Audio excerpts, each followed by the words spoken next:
just knuckle draggers. We're just animals.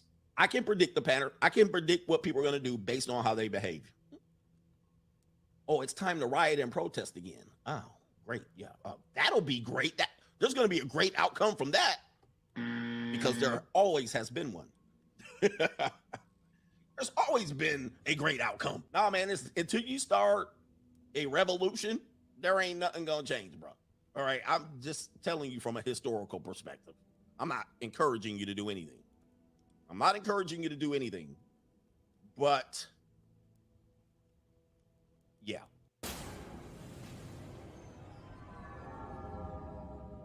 Welcome to the Truth Seekers Live. This is a safe online space and community. That means here we do not violate anybody's personal information by putting it online. We do not threaten anybody. Once you watch this on the replay, any comment that you leave is in a safe space environment. If you don't leave a respectful comment, you will be banned immediately. It is really good to see you all tonight in the galaxies in this area.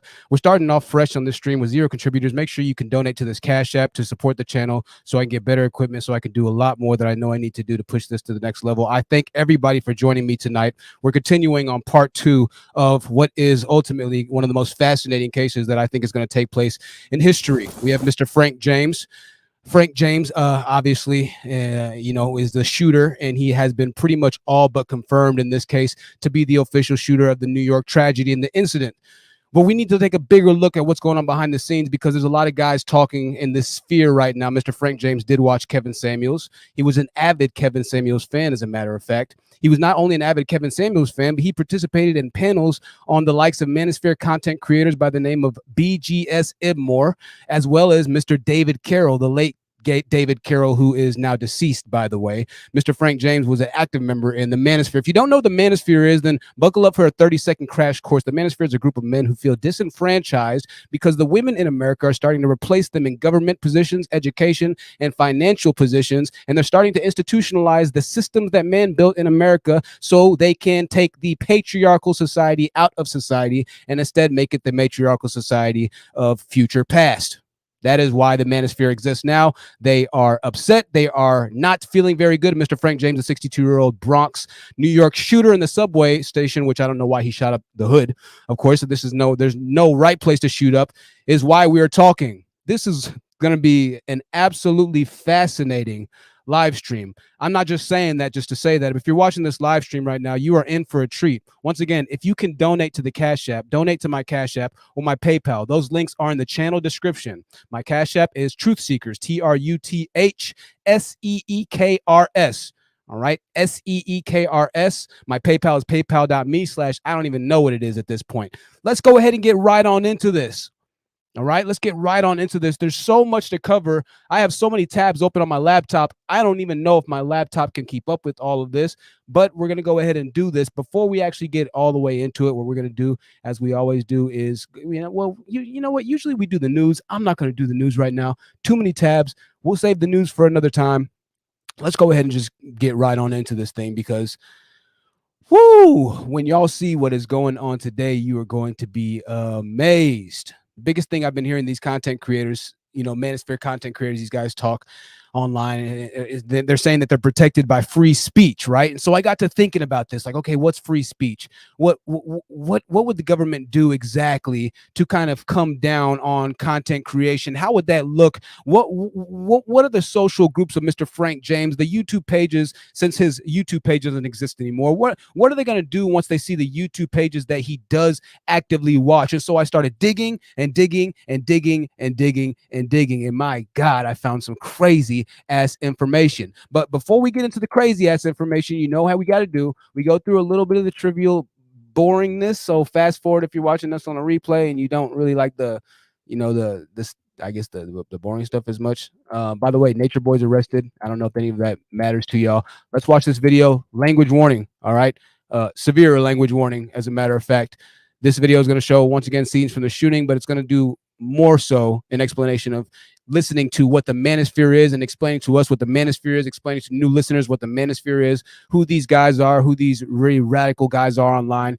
A lot of the videos right now are being re-uploaded, so huge shout out to everybody that's re-uploading these videos. Of course, I don't know if this is going to have any repercussions from YouTube. Let me know if the audio is messed up, if you cannot hear the audio, if the audio is too low. Everything should be perfect at this point. Let's go ahead and get into it. Once again, this is a language warning, ladies and gentlemen. Be able to shut a black female down. What the fuck else is the black man supposed to do? I watched this guy work, and I'm really in awe of this cat. The way he takes control and the way I don't know how to say this shit. I've never heard anybody on YouTube that I know of be able to shut a black female down. Well, what the fuck else are we supposed to do?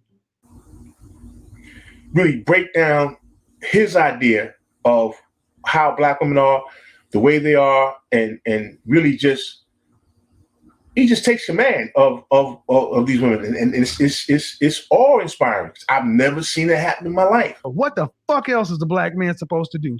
I hope he gets 1 billion fucking subscribers and 1 billion views. As a black female, I'll go with David Carroll. David Carroll says that being a black female should be a part of the DS-20, the Book of Mental Illnesses. And the more I listen to David, even though he says a lot of hard shit, and even though some of his imagery I don't agree with, because that shit is like over the top, at the end of the day, he's right. I'm trying to just what pause the it. fuck else is the black man supposed to do? All right. And So, let's just pause this real quickly. We'll stop it here. So, what you just heard pretty much was him explaining why he really likes Kevin Samuels. If you don't know who Kevin Samuels is a content creator that pretty much goes in on public platforms and talks about dating and mostly about black women, right? And his followers watch and to the tune of 15, at least at one point, 20,000, and they send these really crazy, hateful comments while these events are going on online. So he's ranting because he was one of these guys, one of these 20,000 guys, right, that would sit and watch Kevin Samuels, right, and then get a kick out of right the rants, the beratements, the this and the that. And so what happens is these guys sit and wait, right? They sit and wait for years on end in these chat rooms, right? Y'all remember chat rooms like when AOL first came about, yada, yada, yada. They sit for years on end, marinating, stewing in their emotions, stewing in their failures and things of that nature inside of these chat rooms and inside of these live stream panels, just like Mr. Frank James did. And so what happens is after a certain amount of time, they start to have more radicalized thought. And over time, as you become more radicalized, normal seems more unnormal or uncommon, or normal seems more, I guess you could say, abnormal, if you will, right? Because you're now in a radical train of thought. Well, radical becomes normal in this instance, right? And so that's what happens. These guys get caught up in the whirlwind, and then eventually something either happens or cracks. So let's go ahead and pause it here. Something either happens or cracks. For those who have been on my channel for a good amount of time, you've already seen this live stream and you've seen the tab, even though I just had the tab open for a second. You see the tab that I'm getting ready to show you right now. And the tab that I'm getting ready to show you right now is a young man by the name of Renegade One. Renegade One took his own life. He was a Manosphere content creator who was I guess a teenager, not a teenager, but young man. He took his own life, and he's not here anymore. He did this a while ago, y'all, like a good amount of time ago. So let's go ahead and watch this for 1 second. I just want to get a couple of his words, and I'm actually just trying to make sure that everything's working good on my part here as well. There we go. Let's listen to this for a second. At this particular point, you have to accept that the world is going to burn, that the world is doomed. Accept that doomsday is already here. It's never going to change. Too many lost people. And, you got brothers out there saying that, oh, men are waking up. Men are waking up. Men are not waking up. What is your definition of a man waking up? I'll ask all of you that. What is your definition of a man waking up? So we'll just pause it right there. Once again, you can see the same similar trains of thought, right? Where it seems like they're very coherent, lucid, and on the outside looking in, if you didn't know who they were, you'd be like, oh, I mean, they don't seem like they're in, that terrible of a position. They don't seem like they're in that horrible of a position. They just seem like they might need a little assistance, a little guidance, a yada, yada, yada. But then when you think and realize and look back on this with 2020 hindsight vision, and you realize that he's no longer in existence, it starts to hit a little bit differently. And so what we're trying to figure out right now is where exactly are people landing inside of the manosphere, and just how radical are they starting to become? And guess what? That's what the government is trying to figure out right now as well. What is hate speech? What is hate speech, and what is unprotected speech? These are two very, very, very important topics that people aren't talking about right now, because the internet is still in its infancy as far as actual regulations or deregulations thereof.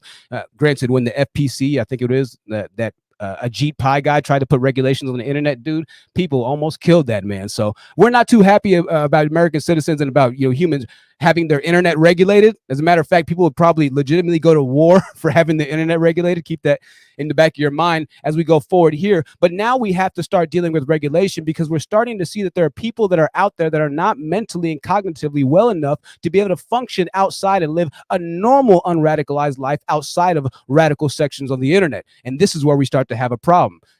We're going to start to have some incidences. So protected speech, unprotected speech. I got a link for you really quickly. Since I'm not the smartest guy, I went ahead and just went directly to the source to figure out when exactly we could, get charged and yada, yada, yada. How does all this go, right? How does all this go? Well, guess what? I found it for you. So let's go ahead and take a look at this. All right. Protected speech versus unprotected speech. Now, guess what?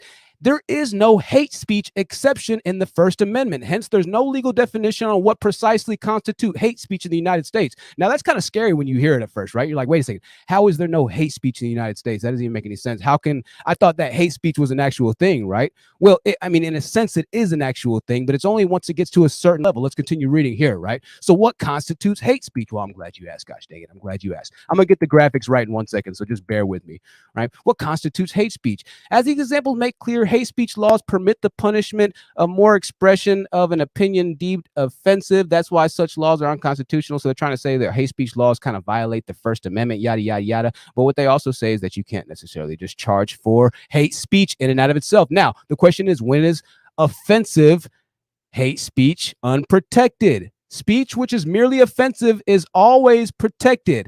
However, some types of speech, which are awfully conflated with hate speech, but which go beyond expression of opinion in limited circumstances, can be unprotected by the First Amendment. And the biggest one it names is incitement to violence. All right. So let's go ahead and pause for 1 second here.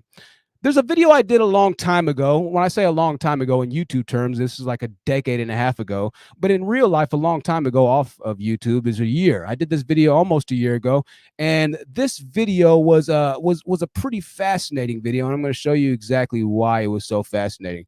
Let me go ahead and get my link straight really quickly. This video was about a Manosphere content creator. Once again, if you're new to this channel, the Manosphere is a group of guys that feel like the world has disenfranchised, or the system of America has disenfranchised them, and often through child support courts, often through legal custody battles, often through losing their jobs, often through false accusations, often through either sensual false accusation, misconduct, or grape charges, or whatever it might be. These groups, this pocket, these millions of men at this point, which the government has picked up on. We'll wait. Just give me a couple seconds. We'll be there in 1 second. We can't rush this. This is going to be crazy. But these millions of men that the government has not picked up on, right, are having rhetoric that sounds like this. Now, listen to this. This is a video I did February 26, 2021. This is Night Talk episode 1, The Angry Black Man. Let's take a listen, ladies and gentlemen. All right. Shall we? Shall we indeed? It's not taking a fucking position. I have been socialized into taking a fucking position. I'm always going to be on the right side of this motherfucking shit. And I don't need the fucking opinions of a bitch or a bitch ass nigga to fucking tell me what the fuck I think is right or wrong. It's my fucking choice. Like your choice is to feed yourself into these hoes, it's my choice to stay the fuck away from these hoes and find somebody the fuck else to deal with. And then they try to act like it's some type of speciation fucking argument that you don't want to deal with the worst motherfuckers on the planet with no track record of fucking around with people who got their shit together. What the fuck I look like dealing with a system like this? What the F do I look like dealing with a system like this? What the F do I look like dealing with a system like this? Those words were given to you by a Manosphere content creator that has 20,000 subscribers. Okay, 20,000. Not 2,000, not 5, not 10, 20,000. He's above 20,000. As a matter of fact, he's closer to 25,000, right? Now, he hasn't grown that much, but make no mistake about it, he is one of hundreds of thousands who think just that radically. Now, I know what you're thinking. In the case of hundreds of thousands in comparison to 330 million people in the United States, that's not that much truth. Well, I implore you to remember the spiderweb method. And not a lot of people talk about the spiderweb multiplication of thought. For instance, and this is just kind of how I feel it is, but when it comes down to conversation and online beliefs, when one person tells one person about something new, that person tells two people, that two people tell five people. And as long as those peer groups are somewhat related in age, similar community interest, similar pop culture interest and references, that idea is going to spread like rapid fire. It's the same reason why you care about certain conflicts in the world, even though other conflicts in the world have been going on at a much longer, much horrific, more pace. Other civil wars have been going on at a much horrible, much worse pace than other civil wars who have much more media attention. But because you are in the country that has more to do with certain groups of people overseas going through civil wars, you have more of an emotional attachment to that European civil war versus the civil war that's outside, or versus a war that's outside, or versus any kind of war. I'm not mentioning names or countries outside of certain continents, right? Because the media and our people, our group, our community, our tribe, since we are natural humans that love to plug in to people, to groups, to tribes, to ideas, to identity, since we are those types of people, the words of our tribe and our people carry and have a lot much more strength and efficacy, if you will, on our lives and day-to-day choices, right? So let's go ahead and go back to this entire Manosphere thing here, because I played you some words from some other crazy content creators that are still live streaming right now that speak just like this Frank James guy spoke on day-to-day basis, and they've been doing it for years. I can't tell you some of the things I've heard, but if you're a member on this channel, you've already heard some of the things that I've heard. But for the new people, I'll tell you again. I've heard about men claiming that we need to bring slavery back for women. I've heard about men making slave jokes about whipping and beating and breaking women's bones. I have the videos and the video proof to show you right now, but I'm probably not going to have enough time on this stream because I'm going to try and keep it below an hour and a half, especially if we don't get a lot of contributors. If we don't get any contributors or contributions to the channel, I just can't keep, burning time in that case. So make sure that you donate to the channel if you want this live stream to go on and go further. But beyond that, let's go back to this and let's get to the serious critical part of this live stream. How and how long and why, where, to what method have the feds been monitoring the Manosphere? When speech becomes monitored, and when speech becomes dangerous, when does that happen? Let's take a look at this. This is a PDF I found, man. This is a PDF I found that's been unclassified or declassified, if you will, right? That's the right term. Let me not sound like a dweeb. This has been declassified here. Now, I'm going to go to page 52 of this PDF. This PDF was written by, if I can blow this up and not be trashed there we go. This PDF was written by, this is amazing, yo. This is incredible right here. One second, guys. Naval Postgraduate School in Monterey, California. All right. Naval Postgraduate School. The thesis is Mapping the Manosphere, a social network analysis of the Manosphere on Reddit. And in case you're wondering, this is 109 pages. And yes, this is owned by the United States government right now. This is written in December of 2020. That's right. December of 2020, this was written. Okay. So you bet your bottom dollar that the federal government has been watching the Manosphere for a good amount of time. They're not going to come knocking on your door right now. They're not going to come knocking on your door in the next 6 months. But they're coming knocking on some people's doors in the next year or so.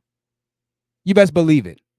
They came knocking on Nature Boy's door. What makes you so different? Oh, because you don't have a cult and you don't have actual people in your physical presence? Oh. Oh, you must have thought that you couldn't get charged federally with a crime.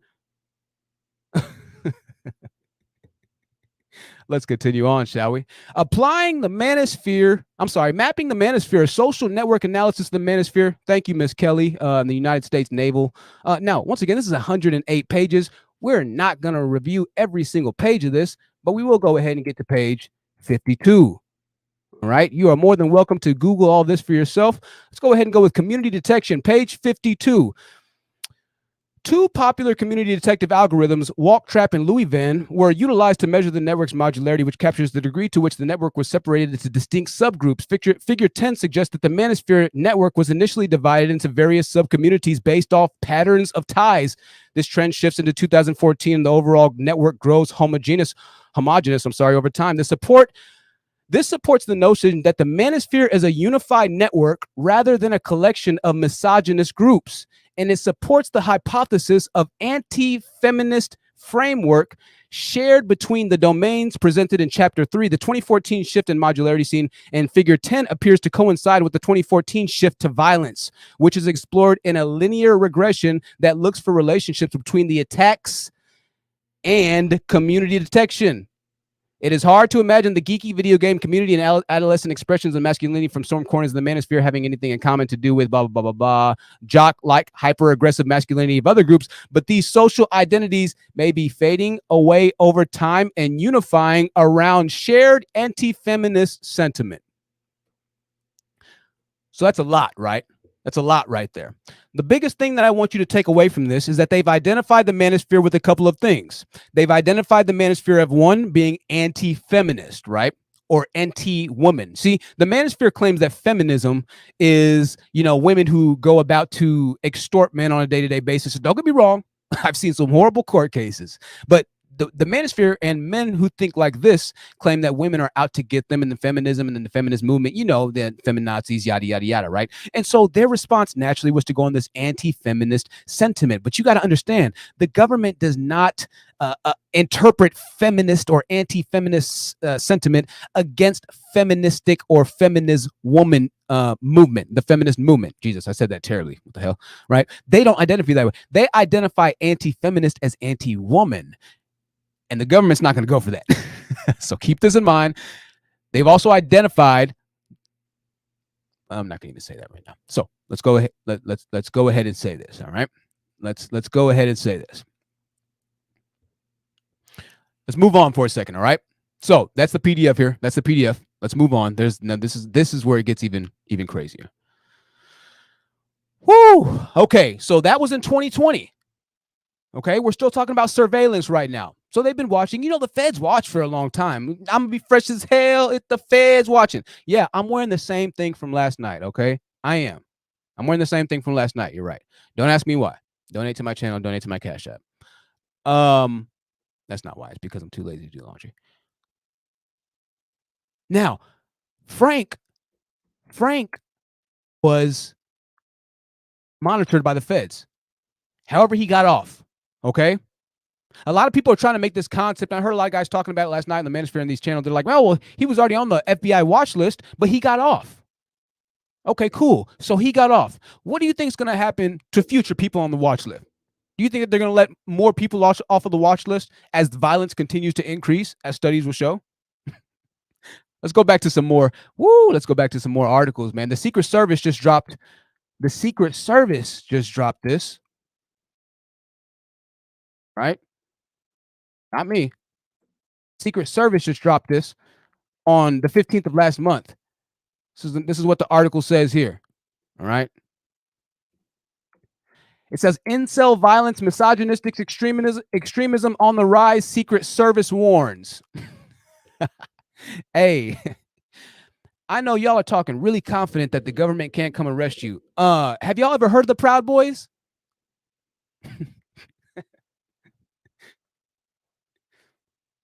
Let me clue you in on the Proud Boys. All right. There's some Proud Boys sitting in federal detention right now who have not hurt a single soul.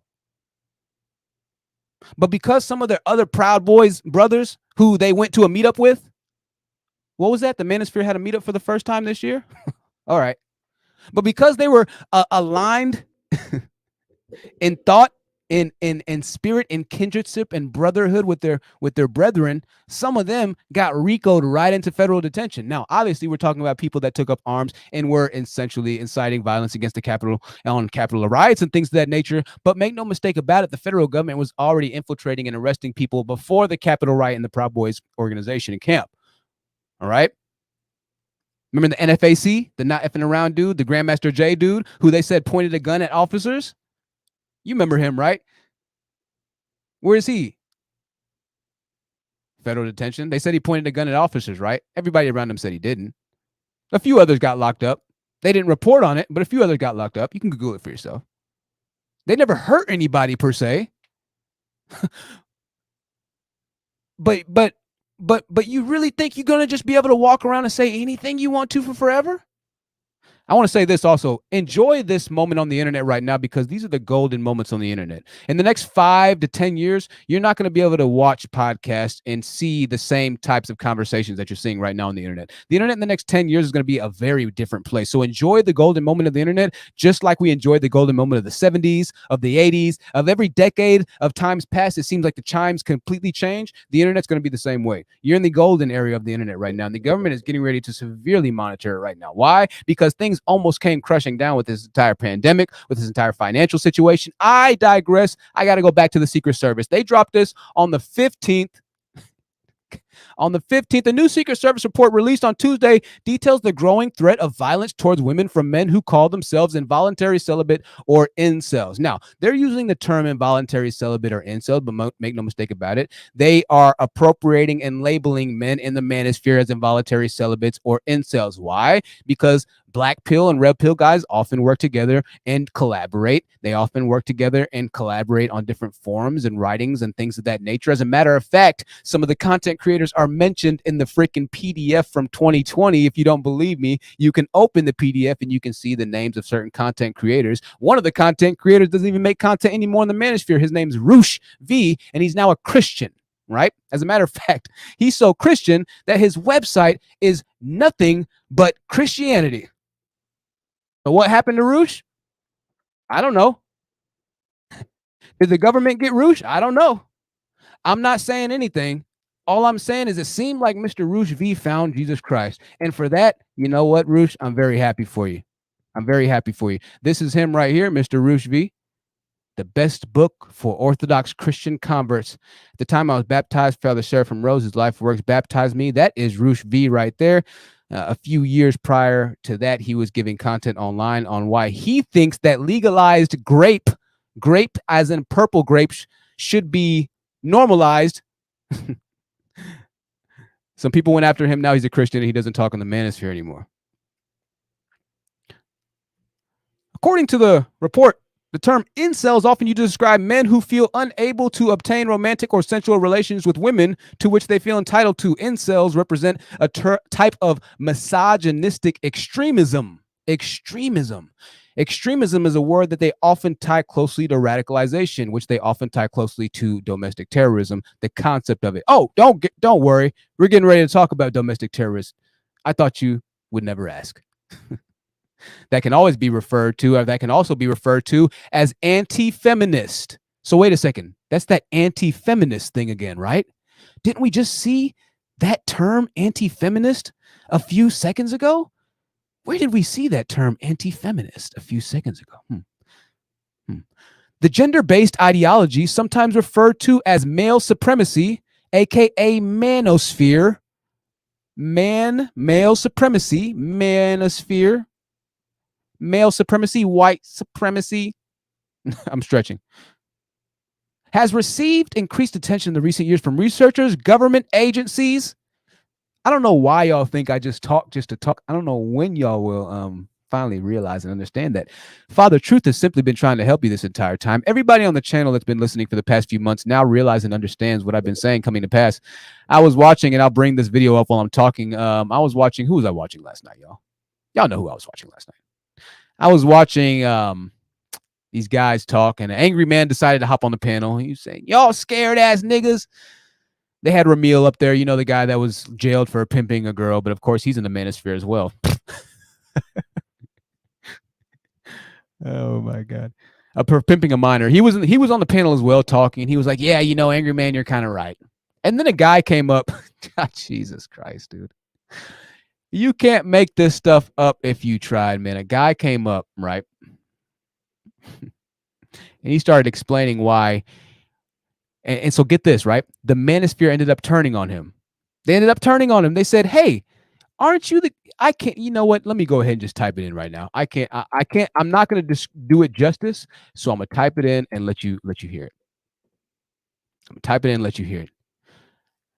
All right, I'm gonna type it in and let you hear it. Give me a second. It's gonna take a second to find the timestamp really quickly as we're kind of doing this thing right now. Let me share this screen. Hold on 1 second. What's up, Cam? Good to see y'all. Smart Cookie said, I might run for office just to get the law passed for hate crimes against women. Absolutely. Venus Moon said, yikes. Incels equals F boys and lames who can't get any. Yeah, that's pretty much what it is. Lyndon says, is cursing women out online and making a spectacle of them for public enjoyment just going a bit rough? Right. All right. Someone actually has to hold value in someone's life or society to hold them accountable. Okay. I see where you're going. We need a hate crime bill passed too. Kevin Samuels is a bit rough at women at times, but he really does hold women accountable for the unrealistic views. He also goes to town on men who aren't keeping up. Yeah, we've heard that a million times. All right. Let me continue with this for a second because we got to listen to this. This was a trip. This is what I've been saying. Now the guys in the Manosphere are starting to be like, oh, it's y'all. It's not the women. It's y'all who are. Agreed with that. You're playing dumb. You're not understanding. I actually agreed with what you're saying before you got up here. I acknowledge that. Let's see. Hey, shout out to SKC. He said, who gonna be the first one to rock Uncle Frank Avatar? These niggas are crazy. We don't even talk about guns over here like that, bro. Yeah, but then you don't have to talk about. Cause you are really playing stupid, and I'm sick of you. No, playing stupid. No, you are playing dumb. I understand. I just said before you got up here, dude. I admitted that the whole black bitch shit. I get that. I'm talking about violence all the time. Enough. Okay. Well, I admitted the black bitch. All right. There's only so much of that I can listen to. I mean, Jesus Christ. So they're pretty much throwing accusations back and forth. Well, you said on your panel one time that you would break a girl's arms. And then, you know what this guy said? The village arsonist said, well, give the context. The village arsonist said, give the context for what I said. I would break a woman's arms, though. He said, give the context.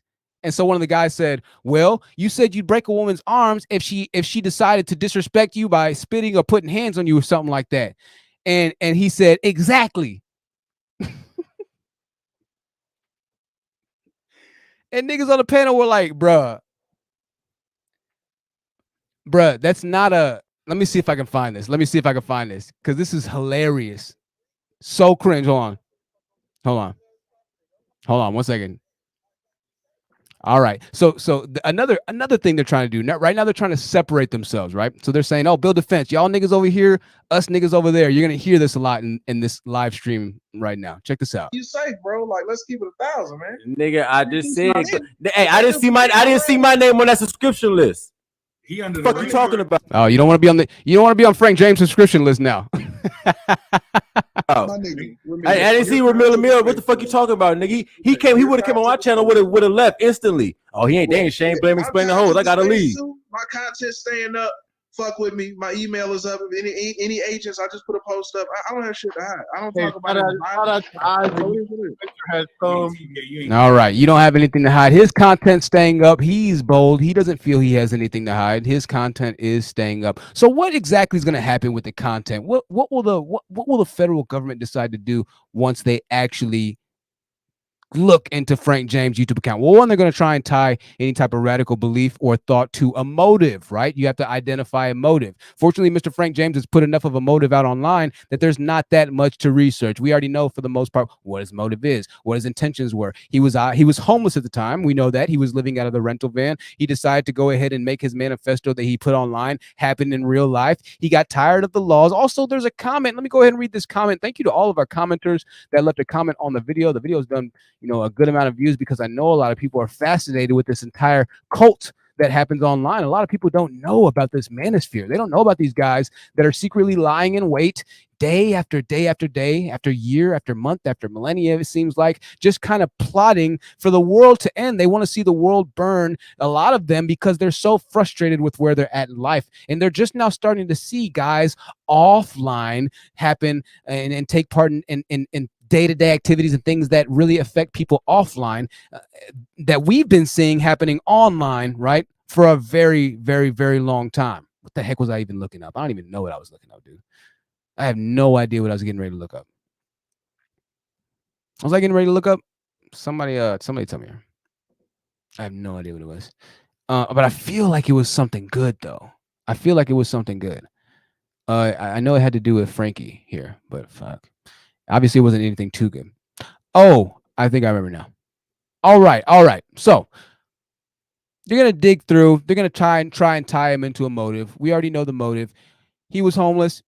He was, he was just in a bad place. Yada yada yada. Some of his videos are crazy. I'm not gonna play them, but keep in mind this is a 62-year-old man who, should have been enjoying certain portions or certain parts of his life. Should have been definitely relaxing and just unwinding and really, taking the load off of oneself and getting into the good years of one's life. But what we've seen happen and why the government once again will start to take notice of the Manosphere is that it drives people to insanity. Essentially, this is what we call Bloodsport, right?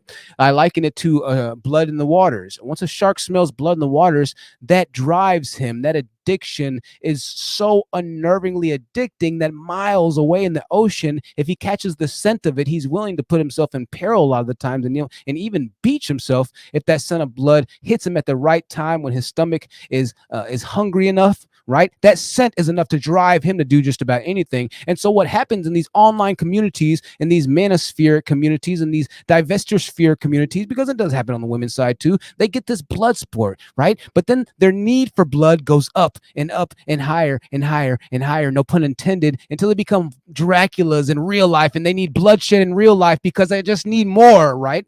You can't handle the amount that you've been getting, and so you start chasing the dragon. You start chasing the dragon for a higher high, a bigger high, more high, more high. The same thing happens in criminal lives. Criminals don't just start off murdering people most of the time. No, they start small. This is another reason why the government's going to start to look at Manosphere people, because it's a process of radicalization. Not all the Manospheric guys are preaching to kill people. However, if they find that you are an integral part of the radicalization, they will start to handle you appropriately. Don't worry, we have more federal documents that I'm getting ready to show you in a few seconds. We're talking about Frank James right now, and the way the government is going to start to censor the speech around dating, the speech around politics. They're already doing that for the most part, and the speech around free speech as it comes to content creators being able to say whatever they want to and without fear of retaliation from anything or anybody, simply because they have the opportunity to speak freely in the United States of America. That's getting ready to change. Granted, it's going to take a second, but that's getting ready to change. You best believe it. Well, oh, how do I know it's getting ready to change? I'll show you. I'll show you how it's getting ready to change. You know how it's getting ready to change? Because the White House, all right, this is 2021, all right, this is not almost a year ago, has started a national strategy for countering domestic terrorism. Let me ask you something. When's the last time that you heard of a strategy to counter domestic terrorism in the United States? When was the last time we in the United States worried about domestic terrorism?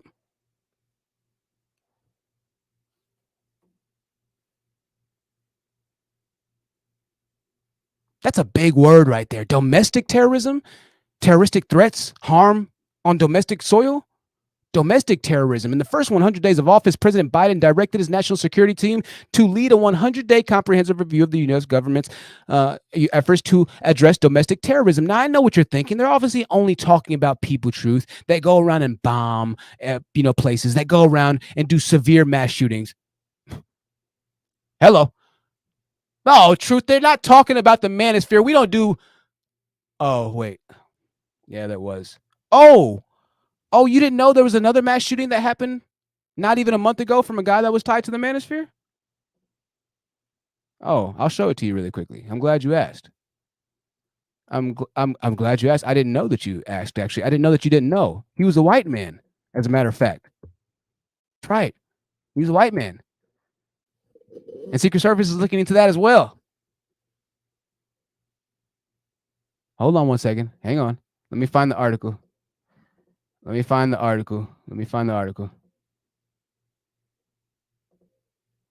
Oh, Jesus. I have so many articles, I can't even find them all at this point. Let me just Google it. Manosphere.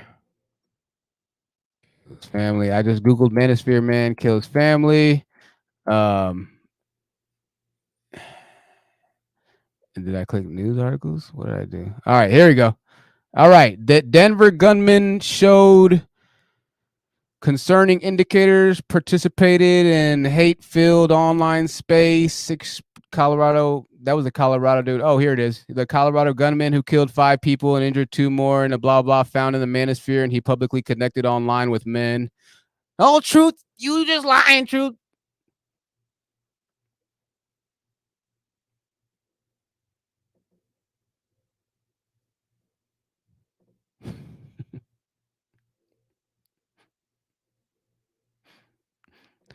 Let's go back to this.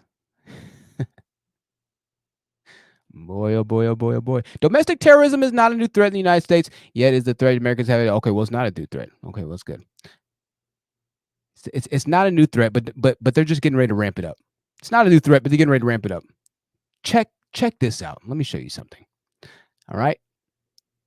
Let me show you something. And when I read this to you, I want you to tell me what you think that this means, okay? I want you to tell me what you think this means. The United States government will augment its efforts to address online terrorist recruitment and mobilization to violence by domestic terrorists through increased information sharing with technology sector and the creation of innovative ways to foster digital literacy and build resistance to recruitment and mobilization. Okay, now the government will augment its efforts to address online terroristic recruitment and mobilization to violence by domestic terrorists. All right. I want you to keep in mind the video that we played earlier. Okay. I want you to keep in mind the video that we played earlier, the extremist man who was speaking in a very extreme way, proclaiming that he does not need to do anything and he doesn't want to fit in the system or society. Those are what we call extreme views, right? Those are what we would see as somewhat radical types of views, right? So what I'm saying to you is this, is that the play on words here is very, very, very gray. Whenever governments and systems and powers to be write these laws and they speak in these terms, these are gray terms, which means that they can be applied to a lot of different people in a lot of different cases and a lot of different things. Okay. So they might be in your head, in your mind, you might be thinking about a Middle Eastern type of person, right? That is a jihad type figure that the government plans on going after, right? You're not thinking about yourself. You're not thinking about, your favorite content creator or this, or that. But make no mistake about it. They identify domestic terroristic threats as anything that is in hate speech beyond and calling for the need for violence and harm towards a certain group of people, towards a certain race of people. Okay? That is what that's what, terrorism is essentially. That's what hate speech or racism is technically, but that is what they're linking or what they're classifying domestic terrorism as, right? Or domestic terrorists too. What do I mean by that?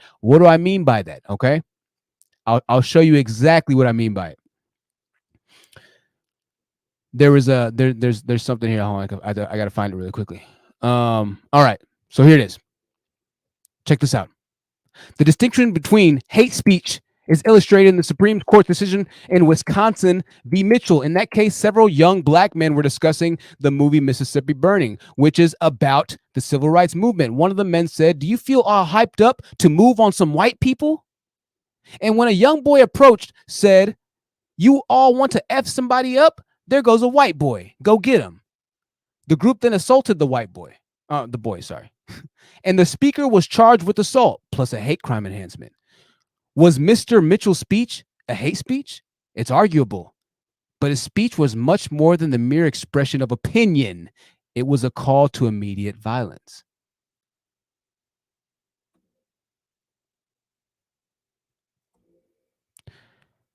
So now we've identified that the government identifies speech that is a call to violence as a chargeable offense.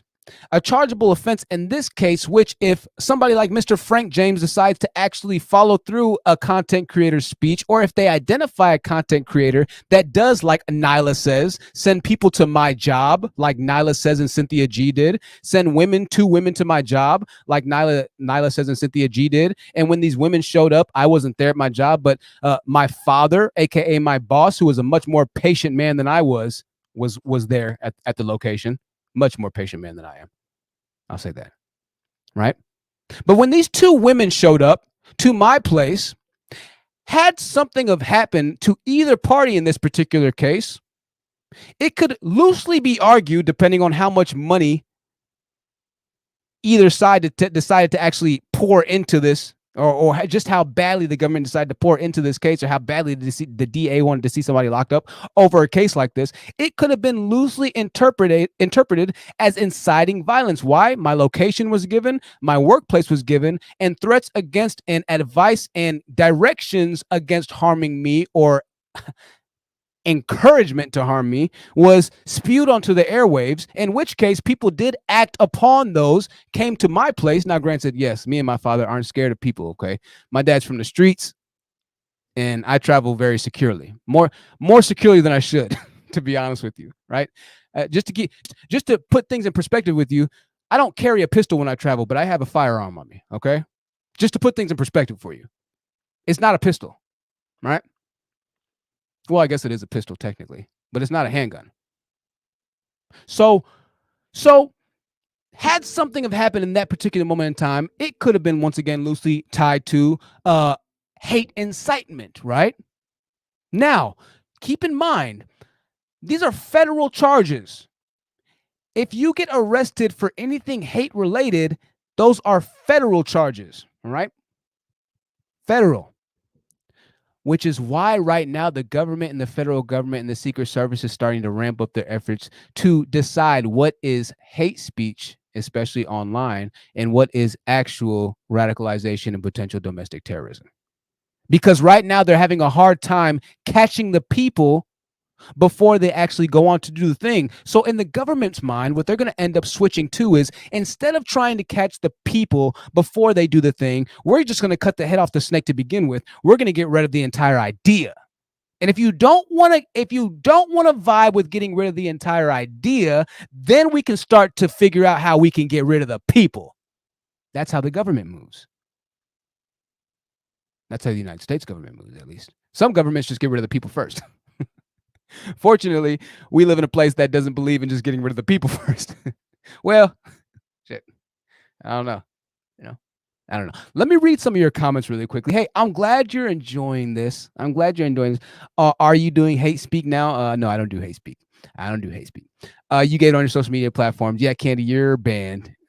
You hateful doxing type follower. Candy, you're the exact reason why Blackistan exists. Linlin says, wow, that's not a loose interpretation. You would be right in every That's not a loose interpretation. You would be in every way right to sue and very likely win. Absolutely, you would win. Yeah.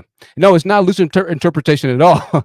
The problem is that it's not being punished right now because there's not been enough violence that has happened from it yet, right? But now that you have the Black Femicide US Instagram page running, right? Make sure you follow Black Femicide US on Instagram. Let me drop her page. Now that you have a progressive movement of supporting Black women, like, I don't know, $10 billion given from Goldman Sachs, there is a push for femicide to be recognized. It's not a coincidence that all these articles that the Secret Service is starting to drop all these things, that they're starting to talk about domestic terrorists and all these other things in a much higher light, right? Now, I already told you that this is going to happen. I already told you that guys are going to start, and what they're calling it is they call it the explain, shame and explain. That's what they're calling the Manosphere now. The guys from last stream, Ramil, the Logic Sphere, and then Angry Man, who Angry Man considers himself to make up the Manosphere, right? They call it the shame and explain game. That's what they're calling the Manosphere now. So I thought that was great. I said, wow, that was quick. That was extremely quick. I'm glad to see things happening just like that. So they don't want to be associated with it anymore. And that's a very smart choice. I wouldn't be associated with it either. Very smart choice. You're best to get away while you can. As a matter of fact, I want to show you something really quickly.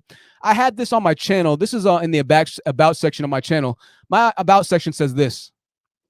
It says, listen if you want to, don't if you don't, but I advise you to listen while you can.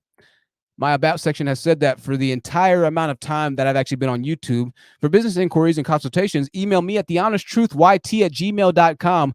There will be content creators held for civil and criminal penalties in the future and in months and years to come. You better believe that. That's going to be the norm coming up. Not the norm, but that's going to be somewhat of the norm coming up.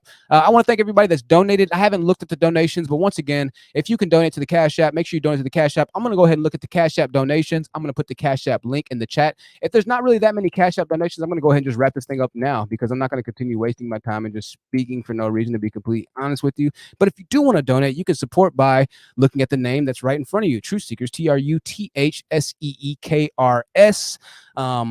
And you can donate to the Cash App. You can donate to the PayPal. I don't know what my link is. The mods can put those links in the chat. But if we do get contributors, and if we get enough, I'd say if there's 5 contributors, then we'll keep the show going. I'll upload the panel, and we'll keep on talking about this, and we'll keep on talking about other articles and findings that I found on this domestic violence and terrorism situation. I want to go ahead and open the panel right now, actually, because I always do that. So let me open the panel and not not over the panel. The Black Manosphere era is over. Yeah, it is for sure. It is for sure in that essence. It will be officially over once the government does name the Manosphere more than they have, because the name of the Manosphere is already in the dockets, right? They're already looking, they're already trying to figure out, okay, like, what are we going to do here, right? It's just a matter of them actually locking people up when things go awry, right? Or shutting channels down. What's going to happen first is YouTube's probably just going to start shutting channels down. Channels are going to start getting deleted. Content creators are going to start changing their content. That's going to be the first wave. For the people that decide not to change their content, for the people that decide, oh, they're not going to do anything to me. Okay. Vango said, wow, bro. Okay. Hey, I haven't been wrong yet, but okay. You go ahead and I'll place my bet. You place yours, Vango. You place yours. Y'all act like the government don't just lock people up when they want to. Who do you think you are? Y'all the ones complaining about going to jail 24/7, and now you complain the government's not going to lock you up? Which is it? Wow, bro. Hey, maybe you talk about the donations. If you talk about the donations, then I understand you for sure. I can't even check my email. I can't even check my Cash App. Damn. Hold up.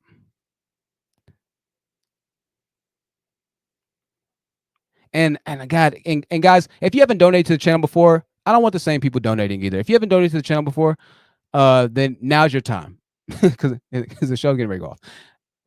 Unless you donate. I don't want the same people. The same people always donate, and I feel terrible. So new donators, new contributors. Oh, let me open the panel really quickly. Trash. And I was doing one other thing, wasn't I? Was I doing one other thing? To join the panel. I got to give a huge shout out to Nugs from the last live stream. Nugs on the last live stream took the live stream to another level, yo. That dude is a genius. I mean, the dude's IQ's out of this world. And I really appreciate him. So we're going to see if we can't possibly get, thank you, Self Love Heals, for the $20 super chat. Send me some louder numbers. I got you, Self Love Heals. I definitely got you. She's joking of me being able to predict the Manosphere guys all imploding on each other, right? And if you don't believe what I'm saying, I'll show you more evidence of the Manosphere guys imploding on each other right now. I'll show you, right? I'm going to type this in. I'm leaving the Manosphere. I don't know if anything's going to pop up, so I'm going to have to like all my bluff right here if I'm wrong, right? All right, here we go. Why I'm leaving the Manosphere. This has to stop. My thoughts on the red pill. I'm leaving the Manosphere. Why El Sheikh Dude Jackson left the Manosphere. Why I decided to leave the Manosphere. Why I'm leaving the Manosphere. Is this the end of the Manosphere? Richard Cooper quits the Manosphere. I'm leaving the Manosphere. More Kevin Samuels. Manosphere content creator being melodramatic. Rick Ross apologizes to Eminem. The hell is my damn page? All right. So some of the... Now, keep in mind, the content creators that you saw are the biggest names in the Manosphere. Those are the biggest. Richard Cooper, MTR, Mediocre Tutorial Reviews. Between them, almost a half a million subscribers between them two. Okay? The biggest names. The first guy you saw, his name is John something, right? He had, I don't know. Yeah, right. We have somebody on streamer. Oh, we have Vango. We have Vango on streamer. Vango, give me 1 second, Vango. Good to see you here. Good to see you. Now, you can type that in. Those are just the big channels. If you type this in, 1 second, and look up the smaller videos, right? I'm leaving the Manosphere. Leaving. Let me see. All right. So this is what everybody's saying right now. Black Manosphere. The writing is on the wall. Now these lames are leaving the Manosphere. I'm leaving the Manosphere. We already saw that. Black Manosphere is dying, and I'm laughing. O'Shea Duke Jackson, is this the end of the Manosphere? Stream 3 weeks ago. So these people by Lead Attorney, these people listen to me, right? Obviously, these people listen to me. Every once in a while. The truth, why I left the Manosphere, why I'm thankful for finding the Manosphere. Oh, he just found it. Average Man Unplugged is now on the FBI's radar. Let's see why he's happy. Let's see why he's happy. I'm not sharing the audio. Let's see why he's happy. Oh, there's Frank. Hey, Frank. Big Frank. Thank you for the $20 super chat for getting back.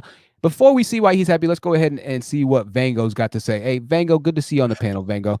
What is your thoughts on the entire Secret Service picking up on the Manosphere? Are you scared? Are you non-threatened? How do you feel, Vango? I'm not threatened. All right. Now, are you a content creator yourself? Yes. All right. Would you classify yourself as a radical content creator? Not really. Okay.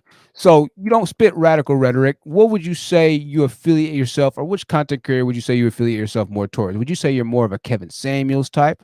Or would you say, as my camera goes out here, I'll put my camera back on, or would you say that you're more of a who's on the opposite side of the spectrum? Maybe a alpha male strategies type. Oh no, I'd say a Coach Greg Adams type who doesn't care about the women as much. Are you more of do your own thing, aka MGTOW, men going your own way, or you more of we need to hold women accountable and the women need to get together? Shit. Drop my damn TV. I'm dropping stuff too, bro. My yeah. phone stuff is out of there. No, it's all good. I don't self-identify as MGTOW, but I will say, hold the women accountable in your life. But other than that, I don't care. All right. I'm not a Manosphere dude like that. I was on the panel with Ty City that you're referencing. I do not identify as the Manosphere. I've always had my outs with the Manosphere. I am not dismissing it because there are valid points. And my real question is, do you have an issue with men raising their points? Because I call out the Manosphere all day, but I don't throw them under the bus when it's convenient. I'm not saying you doing that per se. I'm just saying. Yeah, for sure, man, for sure. So your question is, do I have an issue with the Manosphere calling out their points? Yeah, talking about whatever they're talking about, whatever they want to vent about, but not to the Frank, what's his name, Frank James level, but just generally. So let's go ahead and separate two things. Let's go ahead and separate genuine concerns in the Manosphere and then radical concerns. So a genuine concern in the Manosphere for our new people watching would be a guy who goes through the child support court system, right? And then their girlfriend, the mother of child or wife, lies on them, right? Okay. That would be a genuine concern in the Manosphere. In which case, to answer your question directly, no. I'm not concerned with that at all, actually, to be honest with you. I think that needs to be spoken about. The problem, however, is when the advice turns to antagonization. I think that line is very thin, and that's what a lot of guys don't have the mental fortitude, or I guess the maturity. And what do you think about that? Well, I would ask you, what do you define as antagonization? Can you give some examples? Sure. So if a woman, and I've seen this happen a lot of times, if a woman comes onto the panel, right, and she's trying to, essentially prove herself, a lot of people call her a pick-me. Koja, I see you in the back right now, Koja. We'll add you in a few minutes, my dear. Good to see you as well, Koja. I'll let you get a few questions for Vango in. Actually, we'll add Koja right now because Koja is a freaking genius. Vango, I'll put you on mute for 1 second, man, just for audio purposes. And we'll put Mr. Frank James back at the very top. Ladies and gentlemen, thank you for your contributions. I think I heard a Cash App donation. Thank you. What do I think is antagonistic? When a woman goes into some of these manospheric channels and they try and be, non-argumentative, they try and be friendly, they try and do what the docile feminine woman would do, they're attacked, right? Or they're barbarianized, if you will, because there's some guys in there that just only go to the Manosphere to see women Frank Castled. No pun intended for Mr. Frank here. Frank Castle, if you're not familiar with our pop terminology, ladies and gentlemen, is somebody that Fresh and Fit, another people or podcast that affiliates with the Manosphere, right? He coins the term Frank Castle when they kick a woman out of their podcast, and they call it Frank Castling, right? So when these women come into the live stream panel and chat, it doesn't matter what exactly they say. There's some guys in there that only want the bloodshed, and so for that, in that purpose, I would say that's an antagonistic type of setting for a woman. It's a ambushing type of setting for a woman, or an ambushing type of environment. So in that setting, that's one example right there. What do you think? Okay, I don't disagree with that at all. I actually raised that point many times on my end. But my thing is that we often mix our opinions with so-called objective truth. And we try to lambaste certain men who may just be misguided as some type of terrorist or whatnot, feeding into narratives from certain entities, certain governmental entities that have a vested interest in making people feel defeated, feel poor, stay poor, et cetera, et cetera. We could go on and on. My thing is, we have to give people a fair shake. And even if you want to talk about Frank James, this dude is obviously a psycho. He is radicalized by this information. But the problem is, somewhere there was a disconnect where this stuff turned him into what he is. I don't think that's the case with everybody, but just as a safeguard, what we can do is offer some, how do I say this, de-escalation tactics. Right. But that doesn't mean that we have to completely flip on some of these dudes who need help, if you get what I'm saying. Right. So let me keep you there for a second, Vango. I'm going to bring Koja into this discussion because I just want to let Koja ask you a few questions. I want to say a few things. Misguided Hello Hey says, we want to thank Vango and Koja for joining us tonight. And thank you for joining us tonight. There was a comment that Arm Jr. said, Fresh and Fit said they aren't part of the Manosphere. Arm Jr., what I think Logic Sphere explained very well last night, Vango was there to hear it as well, is that the Manosphere is simply a term. All right. So let me try and in 20 seconds get you to understand what I'm saying. The Manosphere is simply the term. It's like Al-Qaeda. It's an ideology. There you go. It's the ideology, but the actual, well, yeah. So let me say this, all right? This is a little difficult to understand, but the Manosphere extends beyond the Manosphere, because the ideology within the Manosphere, that extremism in the Manosphere, a person that's never heard of the Manosphere can still technically be associated with that. Now, here's where the issue is. Now that the Manosphere actually is growing, right? The possibility for somebody to know about the Manosphere and to actually potentially have the characteristics and the traits that would cause that person to, as Mr. Van Gogh said, experience a lapse of judgment in the form of 33 rounds before the Glock decided to jam, probably because he had a Pro Mag 50-round drum, in which case Pro Mags jam, and thank God he didn't know how to clear the jam, right? But that's the problem, is that it doesn't have to be somebody that's in the Manosphere, right, that can still pick up on the same doctrines and that can still essentially do the very exact same thing that the Manosphere is doing to mirror somebody that's in the Manosphere.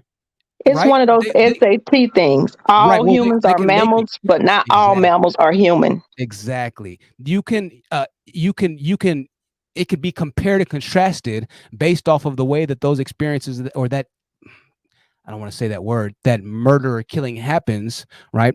That, hey, he didn't see a single video from Coach Greg or Donovan or any of these Manospheric guys, but we see similarities in what he did over there.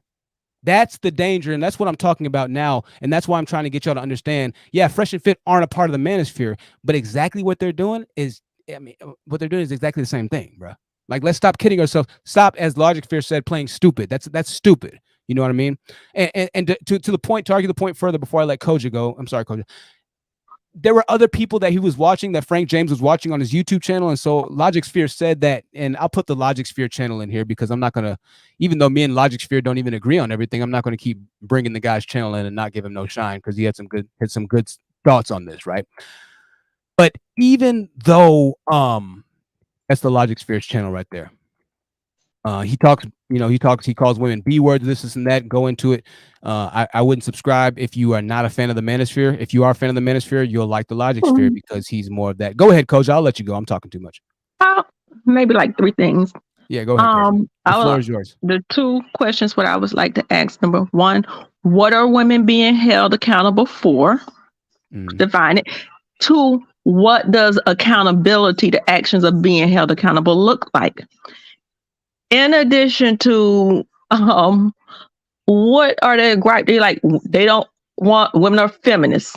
Well, if they don't want to support women financially, all feminism does is say, if you and I start at Burger King at the same time with the same amount of experience, we both get paid the same money for dropping fries. That's all it says. And if men don't want to take care of women, why do they have a problem with women working? Is it that they should starve? But more specifically, what are women being held accountable for? And how would you hold them accountable? And Koja, I'm gonna, and Koja, that's a good question there. Give me 1 second. I'm gonna read this comment. Salute to you, Preach. Good to see you in the building. Arm says, so I shouldn't. And Van Gogh, I know you're gonna prove this point. Van Gogh, I'm gonna let you answer right after I get done with this. Arm Jr. says, and Van Gogh agrees, so I shouldn't listen to hip hop because it sounds similar to drill music. Well, I mean, hip hop is I mean, drill music is hip hop. Once again, this is the point that I guess we're trying to say here, right? So let's go ahead and break it down. You have music, you have different types of music. You have YouTube, you have different types of content creators, right? You have YouTube, you have different types of videos on the platform. Not every single video on the platform of YouTube is a bad video to watch. Moreover, not every single video within a certain area of YouTube is a bad video to watch. More so, this is the problem. One second, Koja. One second, Koja. One second. And so, to go beyond that, where the issue happens is your inability to distinguish a few things. I get what you're saying. I immediately get what you're saying. So I can't do this because if I do this, then this means that, right? Well, yes and no. You're partially right, but you're partially wrong. Unfortunately, you're more wrong than right. And this is why. Once again, YouTube has different videos, and even in the manosphere, like Van Gogh said, and like he's getting ready to say now, there are content creators which legitimately need to be in place to tell men, hey, I did lose this amount of money through divorce. Frank Lucas wasn't one of those dudes. He didn't necessarily go through that taxing of a chime. It sounded like, in my opinion, he just was doing bad in his own personal life for whatever reason. Maybe it was because of the decisions that he made. Maybe it's because he caught a tough break. But at 62 years old, he was in a bad enough place to where the manosphere was enough for him to say, hey, you know what? This is going to push me. Now, listen. Not everybody is going to do what Frank does. Not everybody that's going to listen to a song is going to spin the block. Not everybody's going to listen to drill music is going to spin the block and do a drive-by. But let's not act like drill music. Let's not act like black boys and black men don't kill each other at unprecedented rates. What are we really talking about? So I'll go ahead and just lend credence and try and even use your own example against you. Is drill music not the most volatile and dangerous music in every element of music? Is drill and rap music not the most I mean, pretty much reckless form of music in existence right now? Yeah, and guess what? Hip hop is the most popular, most consumed form of music right now. Maybe it's actually, I think, country or rock. I don't know. But it's definitely hip hop. So what's your point?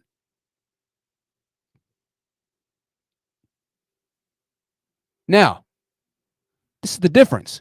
We're not talking about a protected class, okay? We're not talking about a protected class, just like the manosphere and just like all these guys have a problem with, like Mr. Frank had a problem with, right? Women always having the ability to do. And then they do with this. I can't play the words that he said, but this nigga was crazy. This dude was crazy, man. We might play a little bit more of the video. I guess we'll play a little bit more of the video. Van Gogh, go ahead. I'll let you respond before we play a little bit more of Frank. My apologies on the wait. Van Gogh's probably and then after Van Gogh, we'll let Koja respond to you, and then we'll play some more video from Frank. Yeah, no, you good. I completely forgot the woman's question, but the question is, what are women being held accountable for? And to hold them accountable, what is your types of actions that would be holding them accountable? Well, I'm not trying to hold women accountable in a broad sense because that doesn't appeal to me. But didn't you just state that? No, I didn't. I said in my personal sense. Okay. Yeah. Yeah. So what are they being held accountable for? No, I'm saying they're not being held accountable. That's what okay. What should they be being held accountable for? On my that they're not being held accountable for. Okay, let's break it down into two phases. One is my personal take, and one take is a general take that I have. Okay, describe it.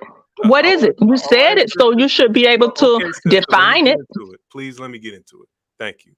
What I'm saying is women should be held accountable for their decisions when it comes to fucking over men's lives. You feel me? Fucking over men's lives. Doing certain things with their children and men's children, shit like that. Like, I'm not so focused on what they're doing with they say you want to, have sex with a bunch of dudes. That's not my problem. I don't care about that. My problem is when you try to lambaste men for child support, whatever, you feel me? Stuff like that when it affects the man more so. That's what I'm focused on. You guys okay, can I? Go ahead. Okay, you say fucking over men's lives. What do you feel is an adequate amount of child support, if any, for one child? For one child. Mm-hmm. Shit. I would have to calculate it because I don't want to be inaccurate. Just around about. I mean, you've obviously put a lot of thought into this because you have strong opinions. So, with strong opinions, I would assess that you've done research and it's based in fact as opposed to feeling something that is objective, which you said you wanted to do.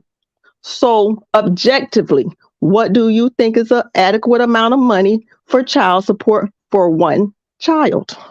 It depends on the state and the country you live in, but I'll say for Illinois. Hold on. I'll say for Illinois, Chicago, where I'm at, I'd say, I don't know, 5 G's a month. 5 G's a year? Or 5 G's a month?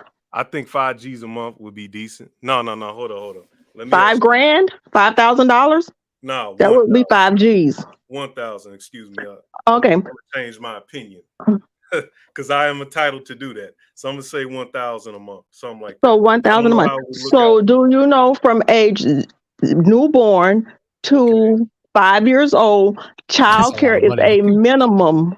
No, it's not. Actually, child care is a minimum of $200 per week. Okay, let me.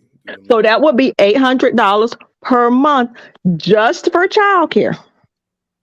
Okay, so that's what you're paying for, though, child care. So 1,000. No. Do you know that health insurance is about $325 to $350 bi-weekly, which would come up to about $650 a month. Okay, let me ask you this: why would the child not be on the father's health care plan if he has it?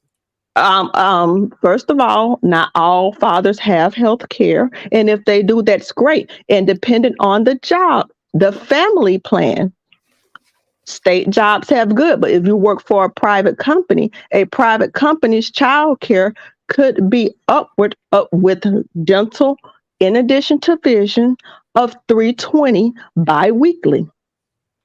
Because health insurance for an individual is at a much different rate than what a plan with child or family, depending on how your job defines it. Okay, so let's amend the statement. So we're at $1,450 a month right there. For one child. For one child. Okay. A dude, if a dude wants to have children, or if he had the decision to have children, whatever, then he should be able to pay that. That's his responsibility. That's his child. Okay, so then if a guy is ordered to pay $1,000 a month, how would that be fucking over men? Because my problem is with the order. It's the intent behind it. What's the intent behind it? Is she dragging your child? If you never bought a thing for that child, if you were to have to just pay strictly directly to the daycare facility and directly to health insurance, not one penny of that money would come into the mother's pocket, but it would still have to be paid. And in the realm of things, when you pay bills, whether it comes out of my check before I get it or if I submit a payment after, it is still paid. So how is that money that does not come into the mother's pocket fucking over men? This is how. I'll tell you. If the intent is to drag the man and you want to... No, the intent is for the child to be provided for. This is not mama money. This is not alimony. Because alimony would be separate. Ma'am, I understand that. What I'm saying is that sometimes women will set situations up to get dudes in that position. I am not saying, before you jump in, because I know you want to respond, I am not saying that men should not pay for their children. You should make every provision for your children that you can, preferably getting them into your custody as the man. But so this is what I hear many men say: they want custody, not joint custody, but sole custody. Even though in the United States, courts rarely grant sole custody unless one parent is deemed severely unfit. There is joint custody throughout the United States with different times of overnight. It can be 50-50, it can be a 60-40. But when you say sole custody, what I've heard these men say is give my child to me and go ahead. What decent person would do that? I would never cut my child's father if they wanted to be in their life out. Well, But you're suggesting sole custody means that that mother will have no say-so over what sports that child in, what school they attend, not even permission to sign a bus slip. Because with sole custody, that means you don't even have permission to sign a bus slip, a school trip, or anything regarding your two kids. That is not joint custody, but you're asking for sole. So you're essentially saying cut her out of the child's life and just let him or her, the child, operate with one parent. How is So now I'm uneducated according to the chat. Well, I'm saying you're saying sole custody. Since sole custody, even murderers have joint custody. They even make some mothers take the children to the prisons to visit some dads. All right. So, but you're saying sole custody, that this person is not abusive, not shown to be child abusive or anything, but she's not deserving of being in her child's life at all. Okay. And that's what sole custody means. See, a lot of people use terms they're actually not familiar with. Hold on. I understand what the fuck I was saying. Please. Okay. Yeah. Okay. So you meant to say cut the mother out the life and she have no say so over the kid, because that's what sole custody means. If she is on some bullshit, yes. If she is, what would be bullshit? Come on, sister. Come on. What would be bullshit? Okay. Because are you familiar with the concept of parallel parenting? Are you familiar with that? Kosha, let's let him give an example. I just don't want to prove these men get up here and they talk a lot of stuff, and I just wanted to show that no matter what it is, other than walking away from your child, they have no meeting of the minds. And just like they have no meetings of the mind of that, they just want to spit a lot of feelings as opposed to facts, and then they want to call women emotional when you have failed to do the minimum amount of research and to even define what sole custody is. You're ignorant, and when I say ignorant, I mean uneducated to what you're talking about, and y'all take and repeat this stuff throughout the internet. Oh my God. And I stand on that. Koja, I appreciate that. You know we love Koja. Now, Vango, it's a lot. It's a lot, Vango. I know, Vango. I know. My nigga, but well, Vango, we'll let you. The floor is yours, Vango, and I want you to explain kind of what BS. You know, an example of some BS that a woman would be on. You know, go ahead, man. The floor is yours. For example, say her and the baby daddy are having the outs. All right. A lot of women who are of low character, and this is not all women, but this is a lot. We cannot deny this. We see tons of Instagram stories, tons of news articles where the baby mama's dragging the father, all that type of shit. You feel me? So when it comes to an example, one example is they're having an house with the dude and they say, well, you can't see your son, even though they have joint custody. I know what sole custody means. Even though you might not have that joint custody, sole custody, whatever, it doesn't matter. The point is the situation transcends both. You can't see your son because of woo-woo-woo, especially in the joint custody case. But in general, this type of rigmarole comes in when you're dealing with a certain class of woman. And to be fair, a dude has to pick that woman. So don't get me twisted. Everybody's complicit in some kind of way. But what I'm saying is that when they do things purposefully to put you between your child, like say you want to, another example, you want to take your son to get a haircut, you got joint custody, and she says, no, you can't do that, and starts giving you a whole bunch of problems. What is, like, when are we going to acknowledge that? Well, first of all, if you have time sharing, you can pick your child up from the school.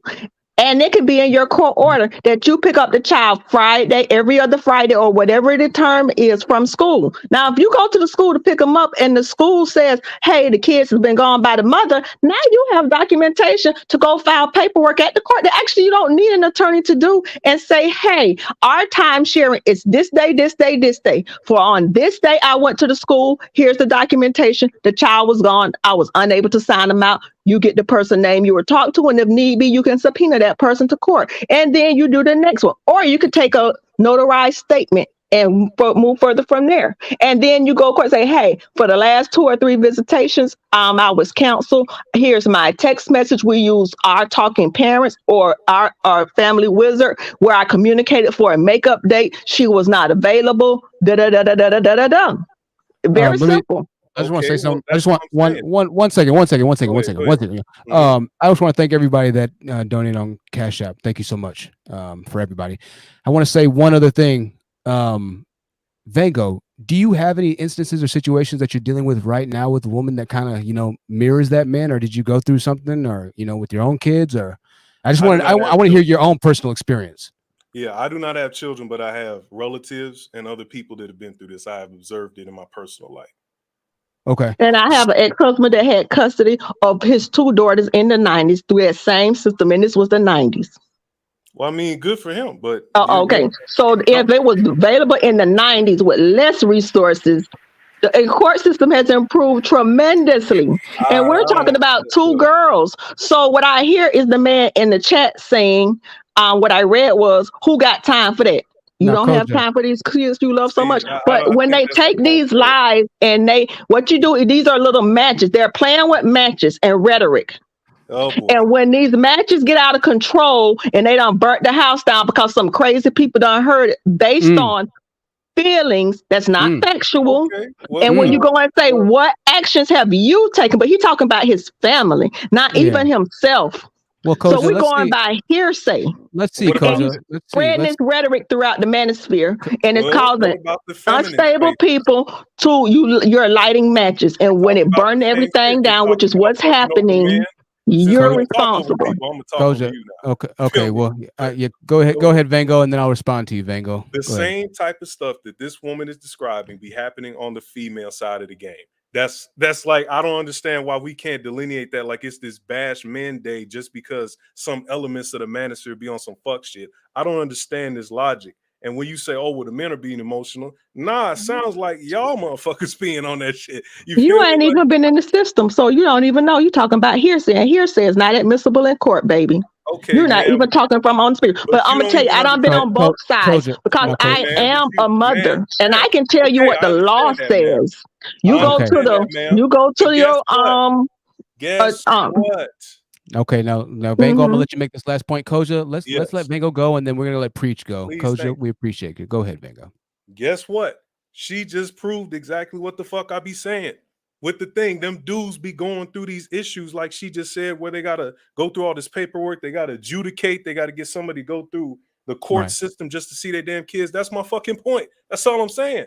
Okay. I had to spend $10,000 to get child support. So what? When you work and you are not below poverty level and you don't get free services for the government, you pay an attorney $300 to $350 an hour. And that first hour don't even cover the paperwork for a filing. And that's for the attorney work. That's not even including fees, because hourly rate and cost and fees are 2 different things, but you will have to know that within the court system. So yes, we pay money for attorneys. We don't get represented for free. That federally mandated child support agency that only addresses child support for people who actually work and pay. We pay attorneys out of our pocket, baby.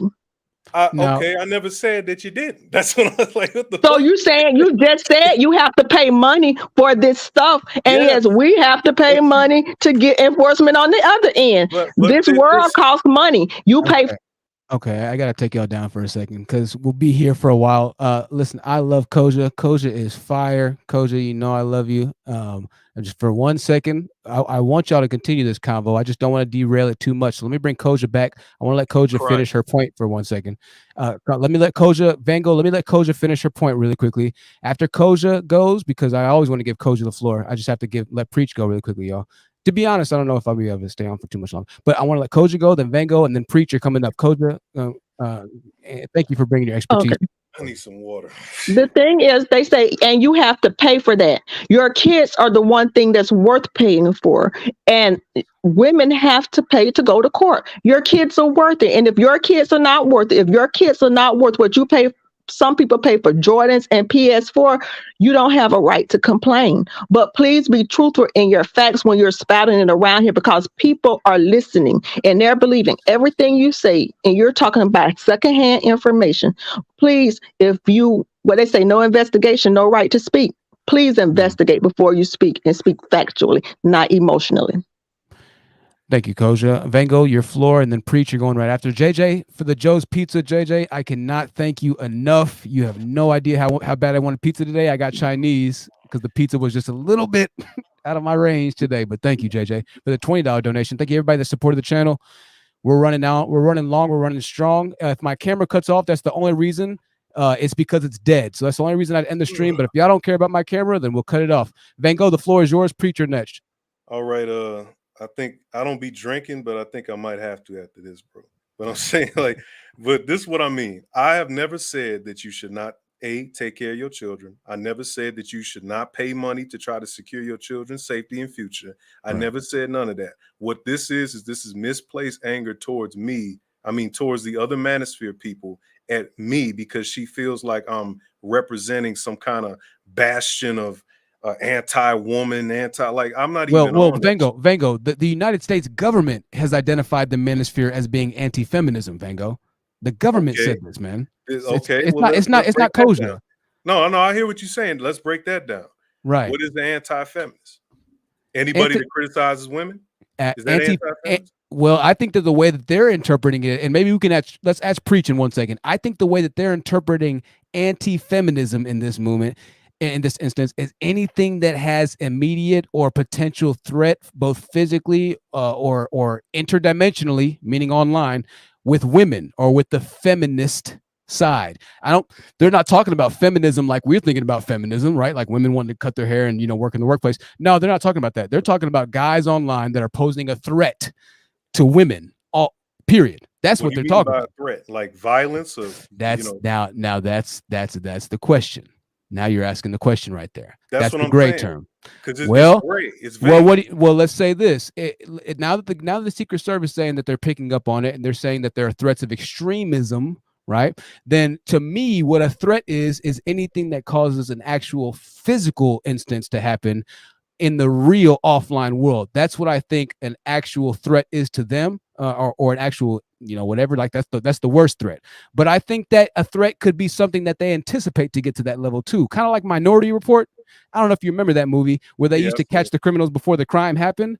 That's essentially what the government is trying to do with like analytics. That's what analytics are. Analytics are trying to get you to watch something or buy something that you were either thinking about, that you've seen a commercial on, that the microphone or that your Google Siri or whatever picked up on, your Google Home picked up on. So I think that's what they're trying to do now. They're trying to figure it out for the most part. But I'm going to help you. I'm going to let you know what's going to help them figure it out a lot quicker. When you got a lot more niggas like this, that's going to help them figure it out a lot quicker, man. A lot quicker. And when you have a lot more guys that support guys like this, I'm telling you, man, when you start to mess with the institution of marriage, when you start to mess with the institutions within the United States, when you start to mess with a certain things in the United States, you're asking for it, man. You're asking for it. And I've said a bit much there. Let me let you finish out, Vango, and then I'm going to go to Preach there. So I know that was vague, man, but what do you think? I got you. To keep it brief. Yeah, that's a trick bag, because Absolutely. You know how the government gets down. Like they said, there were weapons of mass destruction. I know that's kind of crossing topics and that's taboo in academia, but I'm just saying that there is a correlation. What these people deem as something, quote unquote, a threat is not usually that. Especially in the cases of some of the more radical type, feminist type people, or even alphabet type people. And I don't mean the FBI, the other one. Right. I can't say it on YouTube because you get banned for that stuff. But anyway, so with them type of people, you just speaking your perspective will, in their mind, cause physical harm. So that's why I'm saying, like, this is a trick bag. We need to be very careful with who's doing what rhetoric causes what, woo, et cetera, et cetera. That's all I'm pretty much saying. And we got into it, about the family stuff and whatnot. But all that put aside, the main crux of the argument is this. Who is saying what? Like I said, who's doing what?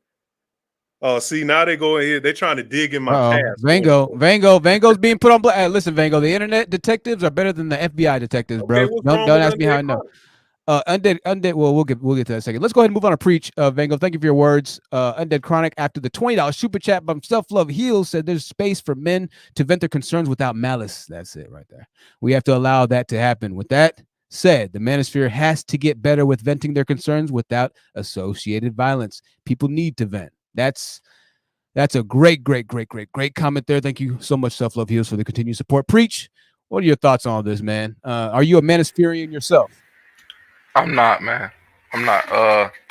I'm just a guy that started getting into people's chats and hopping on panels during the pandemic. All right. Keep it all a right. buck. That's I all got right. into Hey, guys in the back, go ahead, man. I got into the true crime stuff through Queen's Throne, and she introduced me to all this, what sectors were and all that, and I was like, oh, this is fun. So I do it in my leisure. But this particular topic pertaining to what they call the Manosphere, right? And I don't even like that it has a name to it. I'm just gonna say a selective group of people that have a certain type of talking point or certain types of talking points, certain types of rhetoric. Now, I've said this before in videos. I'm not a huge YouTuber, so not everybody's seen it, but I have spoken about this type of rhetoric being dangerous and volatile. Yeah. And you know, it's very easy for a person to take that and say, "Oh, so you're saying that he watched the video and it's that person's fault because they said something that triggered him." No, that's not what I'm saying. All I'm saying is, if Kobe Bryant can become one of the greatest basketball players ever because every single person around him said he worked harder than them, he stayed at the gym after them. They sat and watched him shoot free throws until 3 o'clock in the morning. He practiced his craft. Right? Anything you do a whole lot, it starts to become a part of you. So can we not argue the fact that possibly, just possibly in theory, that if someone is already in a detrimental position, and as a man, it's not easy for your ego to be bruised in this society, right?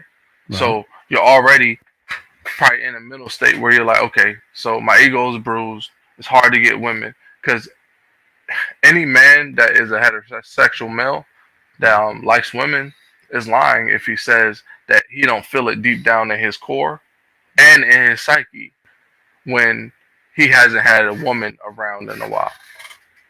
We need them. And we keep trying to run away from that because it's a majority of men that fail at interacting with them in a way that makes them comfortable. And so I feel like it's about men taking accountability. I feel like 62 years old, it's certain things that you should, it's certain hills you should have climbed, it's certain hurdles you should have jumped over. Yeah. So it doesn't matter wherever this came from. It was from a place of probably hatred and malice towards who we don't know. The only thing we know is what he produced online and the things that he consumed online. That's huge. I'm just saying certain rhetoric is toxic. And then when certain people like me say it, I came up for a reason. I'm not trying to be no different type of person than who I am. I just feel like when I say it, I want you to see me saying it so you can feel me when I say it. Because I believe what I'm saying, and I'm going to continue to say what I'm saying. And then when I say it to people that act like they have strong beliefs on the other side, and I don't care if they show me what they look like. I'm not worried about that. I'm not taking nothing away from your credibility. All I'm saying is have a solid argument. Most of these things come from places of pain, places of hurt. You know, getting cheated on or being a nice guy and getting burned because of it. Listen, it makes sense. I see where the pain comes from, but it's still not an excuse, bro. It's not an excuse to become a person that tries to be spiteful towards women. It's not an excuse. And I feel like a lot of dudes use that pain as an excuse. And then when dudes jump online, they get popular because they're saying the same thing a lot of dudes feel. Exactly. Yep. The problem is we ain't got no men to tell us how to talk to women. The problem ain't the women. The problem is we ran out of the dudes that tell us how to talk to women, how to treat a woman. So she can want to be submissive. A woman wants a masculine man. You see what I'm saying? But see, if it's not a man in your life, you might not have that masculinity that she wants. Facts, bro. Jeez, preach. What's the name of your channel, man? Preach. Exactly how it's spelled like that. All right. Well, let me see if I can find it real quick, man. I'll put it in the description, man. Give me 1 second. Hang on if you can. If you need to dip, bro, you can definitely dip, preach. But I appreciate it. I'm here for the conversation. I just wanted to put my 2 cents. I thought that was my 2 cents. I thought we was gonna keep chopping this up. Yeah. No, we're gonna keep chopping it up. No, I just like to give people a chance to leave if they need, man. No, stick for as long as you need, bro. I like what Preach said right there. Lin, go ahead. The floor is yours. I'm going to pull up Preach's YouTube channel, ladies and gentlemen. You can subscribe if you like what you heard, and I'm definitely going to be subscribing to check out some more of it in the future. It looks like we lost some viewers, so I assume somebody went live just now, and it looks like General Aten went live just now. So Young Pharaoh just went live. If you're a Young Pharaoh fan, it looks like we lost nearly half of the people to go watch Young Pharaoh right now, who just went live, which I don't blame you, to be honest with you. He might be on that list doing his excuse. You ain't lying. If anybody's on that list, that dude is on the list. He's on the list for show. Thank you so much. Organic Black has Preach's channel right in the description. Organic Black always moderating quickly in the chat. Get you a quick fix of entertainment. Come right back to the live stream chat. Thank you so much for the contributions and donators. Lin's in the building. After Lin, we're going back to Koja, and then we're going back to Van Gogh. We're keeping this conversation going in the True Seekers Live. Lin, the floor is yours. Go ahead. First of all, hi, Truth. I've been enjoying the conversation thus far, and it's good to see you back. I know you've been back for a bit, but I do want to say I appreciate all that Preach has said, as he's aptly named. But I was definitely having deja vu in the chat, because I could have sworn that Koja literally has this exact same conversation every time with certain dudes who come up, and it's always the child support conversation. It's always no, and then the battle. Koja, you remember when you were talking to that dude? Yeah, that one and they time? open, because generally that is their thing. I asked him, what does accountability, what are they being held accountable for, and what does accountability look like? And that's their number one gripe. That I didn't bring it up. I asked him. No, I wasn't blaming you at all. I was just saying. No, Yeah. I was saying it to say that it's literally the same point being made over and over and over again. And the talking point is always, we have to hold women accountable. And then it goes back to child support. And then we have to bring Koja up in here to set the record straight, because apparently nobody else knows how to research and look into the law themselves. So I appreciate you doing it, Koja, because it just goes to show how flimsy there's just like there's so many holes in that foundation. It's not even a foundation. A lot of these talking points, it's literally just that. Like, these channels that these guys are listening to, it's just based off of nothing factual. And that's why it's very, very easy for Koja to just come in there and just tell you basic facts, and everything falls apart. I hope that something resonated, because I predict that you're gonna probably have the same conversation like 10 to 20 more times probably throughout the year, because it's literally the same thing, coming and griping about child support. And what I have to say to that is, and I'll get off, keep it really short. But the only thing I have to say to this is, once again, you're in control of your manhood. And by manhood, I mean your privates, and who you choose to engage your privates with. And so I must ask, how are you vetting your partners? And why is it a baby mama? Why do you seek that relationship as opposed to a union, the union of marriage? And when you're talking about marriage, the criteria is much different. So let's start there.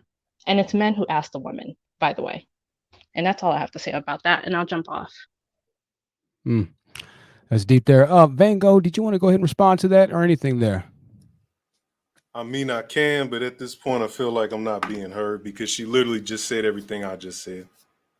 In agreement, you agree with her? To a certain degree, not everything she said, because I don't like how she framed it, and I don't like some of the points that she made, trying to say that people have this dumb rhetoric that just comes out the thin air. The motherfuckers pulling out their ass. That's not true. Come on now. Like, we got so many cases of dudes being fucked over by vindictive, vengeful chicks, not just even on child support shit, like with the domestic shit, when it comes to domestic violence. when it comes to some of these things. What do they call it? The Duluth model, shit like that, bro. Like, I could pull up a lot of shit. I'm not really prepared for that at this moment, but if you want me to go dig up some shit, we gonna do that. But it's like, I want families. I want families to be together, but not like this. If you're gonna be running around doing all this shit, like where I have to argue with my wife all goddamn day, like hypothetically say I got married, I gotta argue with her every fucking day. I'm going to leave her. I don't want, why do I want to deal with a woman that's so obstinate like that? I don't even want a slave. Listen, bro, a good captain listens to his first mate. Describe can you describe your idea of what this obstinate and stuff looks like? Could you describe a day in the home where you just got this unruly woman, and what makes this happen? Because you do know the number one reason for one of the main reasons is financial reasons is one of the reasons why. When it's financial reasons, it's stress. If you all happen to have kids, you're younger with financial problems and additional stress. So those are a lot of things for a lot of people to navigate. So please describe this unreasonable, obstinate woman who won't listen, this first mate that won't listen to it. What does a day like in that household look like? Well, I think let me Probably say a this. day with you. Damn. I think No, I'm just kidding. Mom, I'm kidding. I'm just If you can playing. listen I to don't Kevin mean that. I don't mean Samuels that. inside that, then you I don't can like take what Coach is saying. I do not all right, like Kevin so Samuels. So this is what I have to say about this. I need to change my contributors thing right here because we have more than 0 contributors. So I'm gonna change that right now. Showing faces, I might as well show mine. Fuck it. Yeah, show the face, show the face. So the bigger question is this, because we want to get down, Van Gogh. Listen, we want to help. All right, we want to help. I know it seems like we're trolling. We're gonna help. So No, but she asked a really great question, and I feel like I want to answer it, but I don't want everyone else to answer it. I think we should answer it.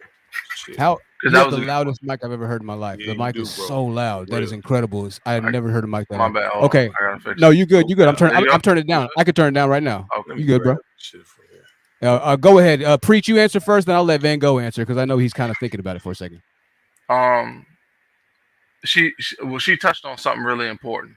Right. And I'm a transparent person. I'm a real person. Okay. I never really ducked no phase about nothing. And I don't really have a pride or ego. You know what I mean? I'm all about truth. So in one of my relationships, I was real inconsistent with jobs. It wasn't nothing wrong with her. She was consistent. Good job too. Wasn't nothing wrong with her. All she said was, "What's going on with you?" Da, da, da, da, da. I was denying my self-care. You know what I mean? It was something going on. I had to deal with it because it was making me lazy and not want to do nothing all day. I didn't realize that until I was 29 years old. But in a relationship, when she wanted to do something different, I can't blame her for that because I'm not living up to what she wanted me to live up to. And I think a lot of us, you know, we got things we got to deal with. We ain't deal with. We find a good one. And they try to work on us, and it don't work. And then we ain't really had nothing when we met them, so it's hard to break off because it's like, I still ain't got nothing. Dog, stop putting yourself in that position. You see what I'm saying? Try to work on yourself a little bit more, young black man. You see what I'm saying? That's Preach. That's kind of where the Manosphere is going right now. Preach. Thank you for the input. That's kind of where the Manosphere is going right now. I listened to Coach Greg Adams. I mean, I'll play this for y'all. We watched Coach Greg Adams on the intro just now. I'm not going to play it, but he literally said, and he was kind of frustrated on the live stream today. He played a video. Did y'all see that video with Mano talking about how he wants to have slave? He has slave fantasies and stuff. We're going to talk about it on tomorrow's live stream. Or we're going to talk about it tomorrow. But anyway, this is a rapper, said he likes to have slave fantasies, this season, that. So Coach Greg Adams, a Manosphere content creator, was like, yo, I think I've had it up to about right here with y'all dudes, man. Y'all dudes are doing weird stuff. You're corny, you're this, you're that. He was just going off pretty much on his audience today. once again, it's the prophecy that we said earlier. The Manosphere is going to end up going on their own people, but he was doing it at a legit sincerity. He's not doing it because that's the trend and that's the new move now, self accountability. And guys, we got to be accountable. No, he was doing it like, yo, what's wrong with y'all? Like, y'all need to get it together. And I said the same thing on this channel. I've said it plenty of times. Preach, yo, if you pull up in a BMW M series, she's getting in the car. If you got granite countertops with granite backdrops in your kitchen, you're probably not going to have to deal with as many arguments behind closed doors, right? In the kitchen, you're probably not going to have to force her to cook in the kitchen as much, if that's your thing. If you want a woman to cook for you, when she can open up, I don't know, a $2,500 refrigerator with $1,000 of food inside of it, right? Those things ultimately are the solutions. However, it's one of those things where a lot of guys don't like the reality of the truth. They don't like the reality of the brutal honesty. And then when they don't, they end up going on these manifestos and then having all these crazy Thanos type futuristic visions. And then they snap like on a Lifetime movie. And you're like, damn, what the hell happened? Meanwhile, other guys in life are winning because they're winners. But instead of trying to be a winner, you found an online community that told you, no, it was okay that you're a loser. And it's not only okay that you're a loser, but if you don't find somebody that tells you that it's okay to be a loser, then there's something wrong with that person. and so now we're in a situation. So I thought that was really interesting. Let me go ahead and let Koja go. After Koja, I'm going to go ahead and let Van Gogh go, because I know Koja and Van Gogh had a few things to say. I just want to say that was my exact sentiments, man. I appreciate you, Preach. No, I felt that you were saying that, bro. I was right there with you, man. I'm like, bro, life is easy. I mean, for the winners, it's not easy. Life's not easy. Life's hard. But for the people who are on top, once you get to the top, man, man, go party in Miami for a few days. Go party in Cozumel for a few days. Boy, it's going to motivate you. That's what these guys need. With people I shouldn't have known. I've been to parties with people I shouldn't have been around. And it was like I went to outer space, dog. It's very different, man. There's a lot to life, bro. But you need motivation. Go ahead, Koja. He didn't really explain what obstinate day looks like with an obstinate woman, but I'm going to explain to him. I'm sorry, Mama. What a day looks like. Yes, but I want it back on. But in the unsexy truth about relationships, especially a couple that has kids, is you wake up at 6 o'clock in the morning. You take a bath, you get the kids ready, you go and you drop them off at daycare, you go to work and you get off at 5. And then you come home and try to cook dinner, you try to bathe the kids, and that's the unsexy truth. And if you're a boyfriend or a husband and you're not engaging in any of that help, you are the obstinate partner. And it's so unsexy and it's so uncool. So if you don't want to be a dad, if you don't want to sacrifice your time, if your PS5 is more lit than your children PS5 for Christmas, then you ain't ready. Go get a vasectomy. They're free and they're reversible until you get ready to have kids. So you can get that. And then you won't have to worry about obstinate women. But a lot of people that stand obstinate, when they get back on their older years and they look like this, like I was a shitty ass partner. The young man up here didn't say he was a shitty partner. He just said he had issues, and he can own that and he can move forward. We cannot have anything in this space between black men and black women until it's built on truth. And if lies keep getting put out there, lies, untruth, not based in fact, based in fiction, it's never going to build. Now, Van Gogh, I want to ask you a question, Van Gogh. Well, I'll let you answer her question as well. She wants to know what a day looks like, but I need to know, man, because I know that you feel very strongly about it. I know that you're a content creator. Also, Van Gogh, what's the name of your channel, man? I'm gonna drop your channel. Nah, don't even bother. Okay. Go ahead, though. Hey, man. Hey, I feel you, bro. I'm not doing it because I'm upset. I just don't like advertising. No, bro. Hey, listen, from somebody who had everything put out online and then some, lost a lot. I feel you, my nigga. But let me ask you though, bro, what is driving you so intensely to have, or to be on that side? Because you're not on child support right now, right? No, thank God. You don't have, thank God. There you go. You don't have a girlfriend or a wife right now, and you don't have any kids currently because I'm trying to get my money up. That's the main reason why. I feel you. Like I'm not gonna put a woman through poverty just because I want pussy. Like, come on now. How old are you? I'm 25.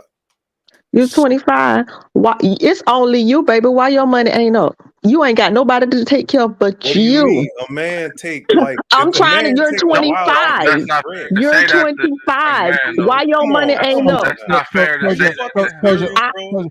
All right, Koza, we have to, you know, Koza, we gotta be a little. I feel you. I don't think that's right, bro. That's a little. At 25, I was doing. Listen.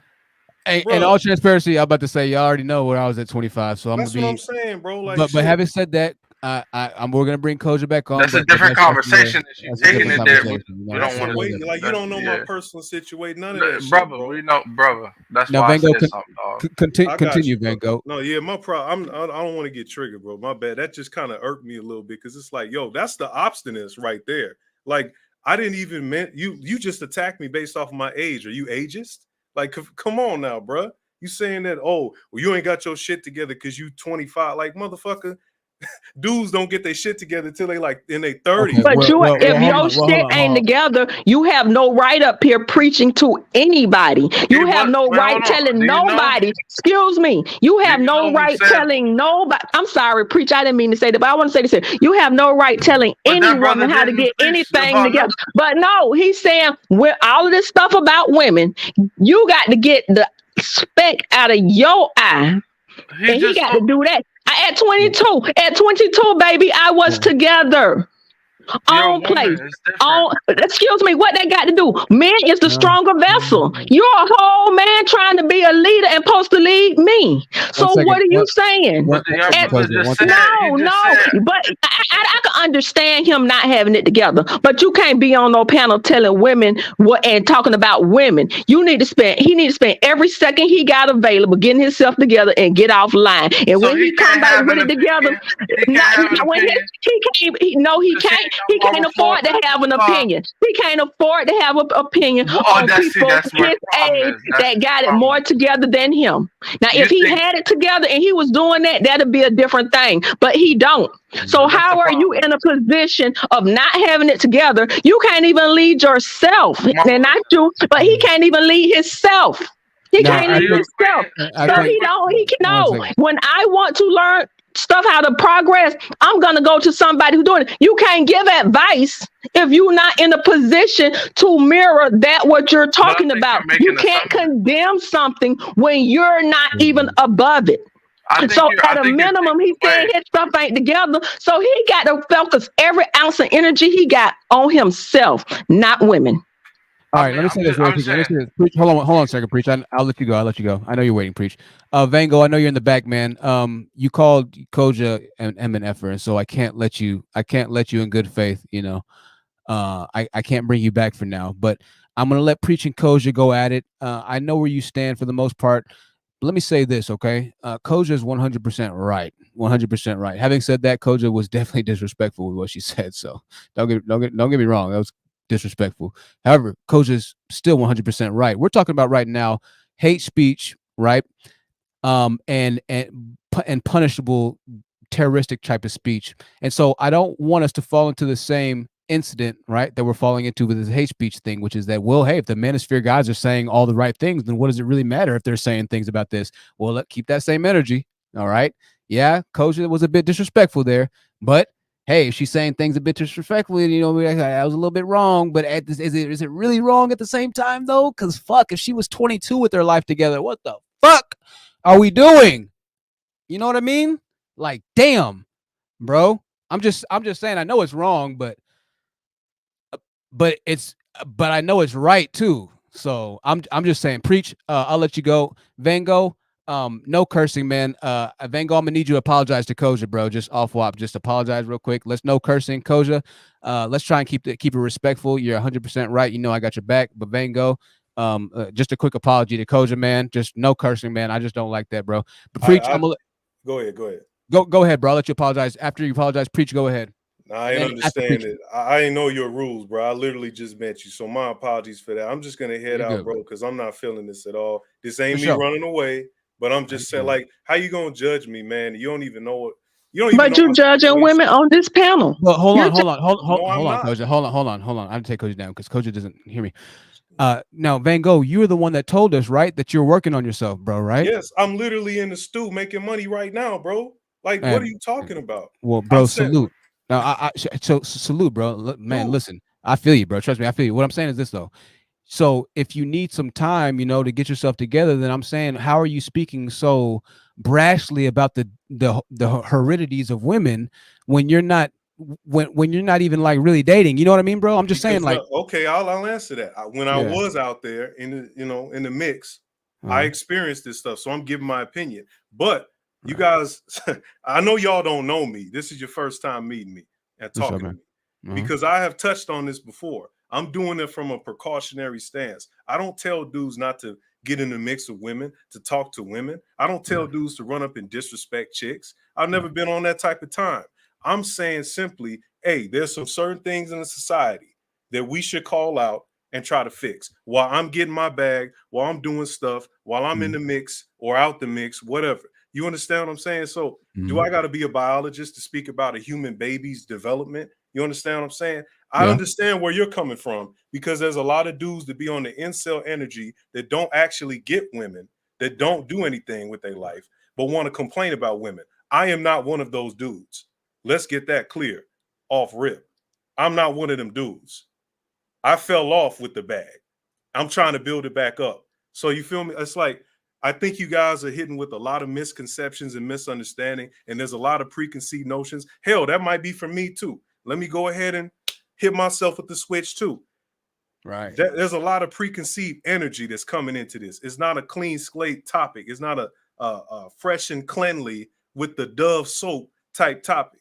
You feel me? So everybody just go ahead getting it and getting in on each other. It's like, damn, can we just calm down? And you know what, to be fair, if I triggered y'all, you know what? I'm going to go ahead and apologize. Well, and so I'm not for everyone. One of our channel members, shout out to our channel member, wants to know how did you fall off, or how did you lead to it? Did you say something like that, man? Oh, I yeah. had a huge bladder problem, and that made me. I'm not going to get into the details of it, but I had an issue with my health, and that took me out of my work. That took me out of everything I was doing. I was depressed for a very long time, and almost off myself, because I was so depressed based off of this bladder thing. I thought the world was coming to an end. You feel me? But I had to build myself up slowly, and I'm getting back into what I'm doing. I'm trying to stack my chips, and I'm doing other things. I'm not going to tell you all my business, but I'm just saying, fine, man. Yeah, you know what I'm saying? Like, glad you're doing better, bro. For real. Glad you're doing better, I bro. appreciate it, man, because that shit was a low. My bad, I curse. I'm from the streets, bro. Like, oh no, man, you good. You good, bro. You good. You know what I mean, my boy? But you know, it's like that just triggered me. So I apologize for cursing. Let me go ahead and do the bigger thing. I apologize for cursing, but that really, really got to me. You just don't know. But I'm going to say I can have empathy for your situation and what you're saying. But my thing is, you cannot, and it's not, I don't even know what the word I'm looking for right now, but you can't do that. You cannot not have your stuff together. And then have well, let me say this, and then have opinions about other people's stuff. The same empathy that I can say, hey, you know what, that was a bad break. I can understand it. And I can understand somebody at 22 not having it, because college is completely different and jobs are different. I can understand that. But if you have no understanding for women, I do, and no understand and saying what others need to do, I can't spend my time talking about others without being the example that I'm talking about. And you're supposed to lead by example, but you have a lot of opinions. I do about stuff. So my thing would be, so let me ask the chat. Koja, I think inward.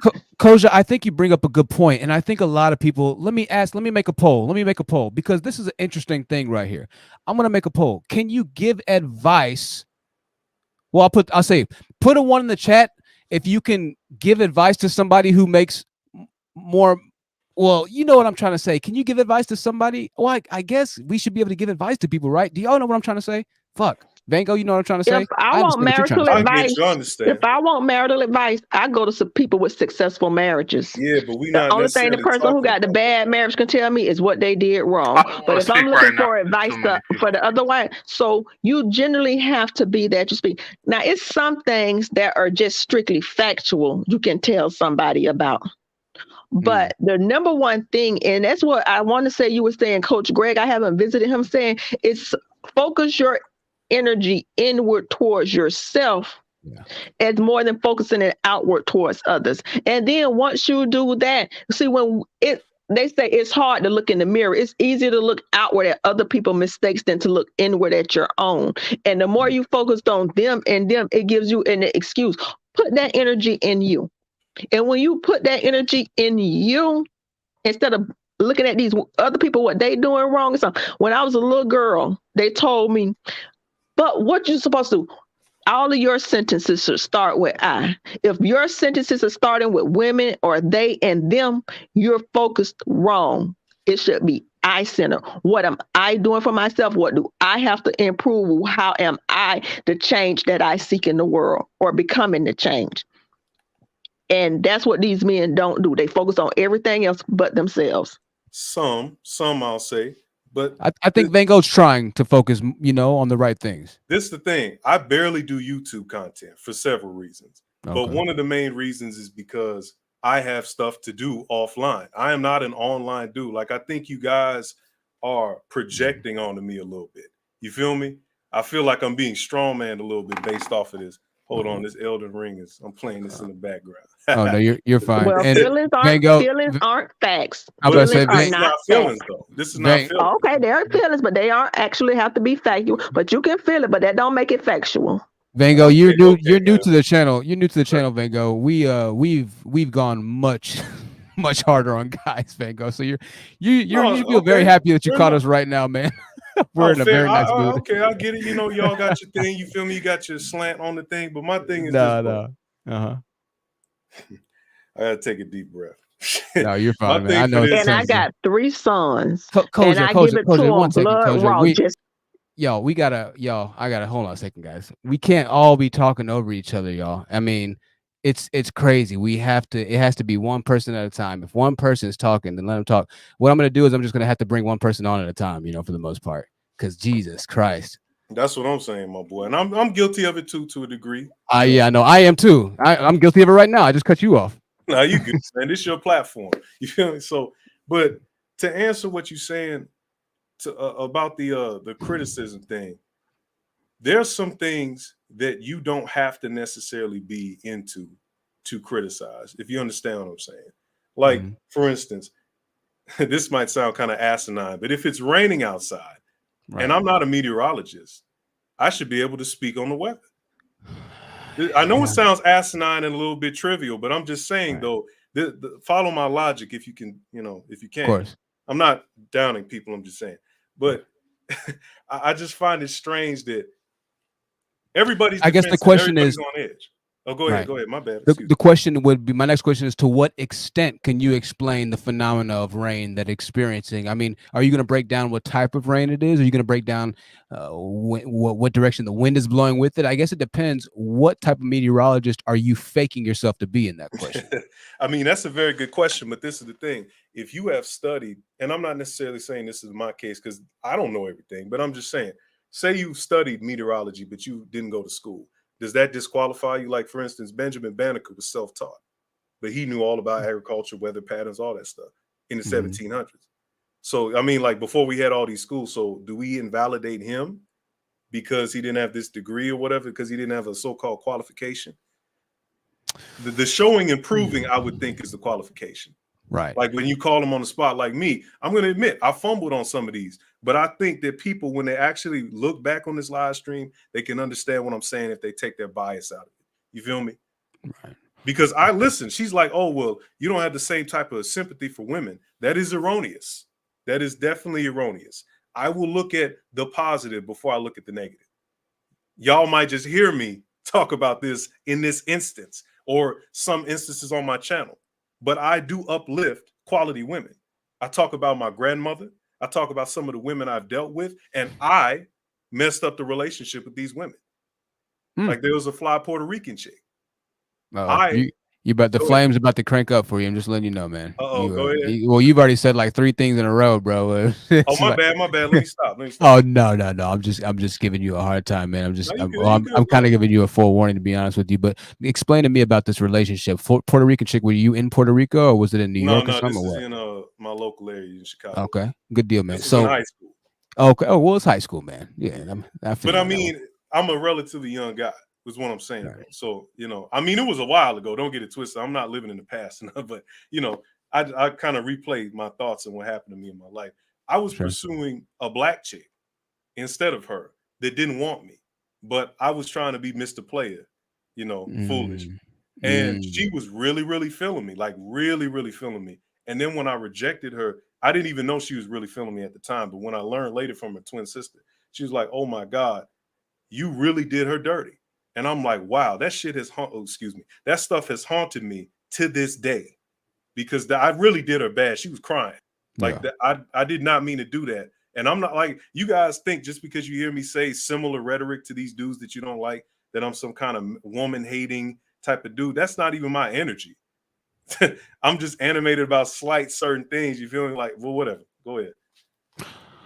Well, I hear you. I said a mouthful. My apologies. No, you're fine, bro. You're fine. I think the biggest thing is that, and what Koja is saying, and what a lot of women are saying, the women are kind of approaching this angle from the perspective of, and I'll let them say this. You know what? Before I even say that, we haven't heard from Preach in a while. Preach, go ahead, man. You've been listening. The floor is yours. Man, I really appreciate you letting me on the panels to chill talk. I feel like I'm in a Hawaiian bar, like a rainforest type setting. We just love passing that, man. the blunt around. You feel me?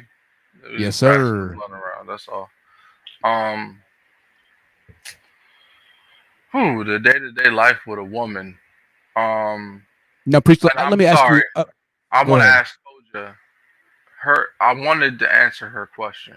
You said that what is our example of a good day-to-day life with a woman? It was something like that, right? No, he said an obstinate first mate that wouldn't listen, basically, was what Van Gogh described. And I asked him to describe what that I'm looks asking like. you what looks like. What looks like. Well, I had asked Van Gogh, he said women that were obstinate, a first mate that wouldn't listen, and some other stuff. And I asked him to describe what that looks like.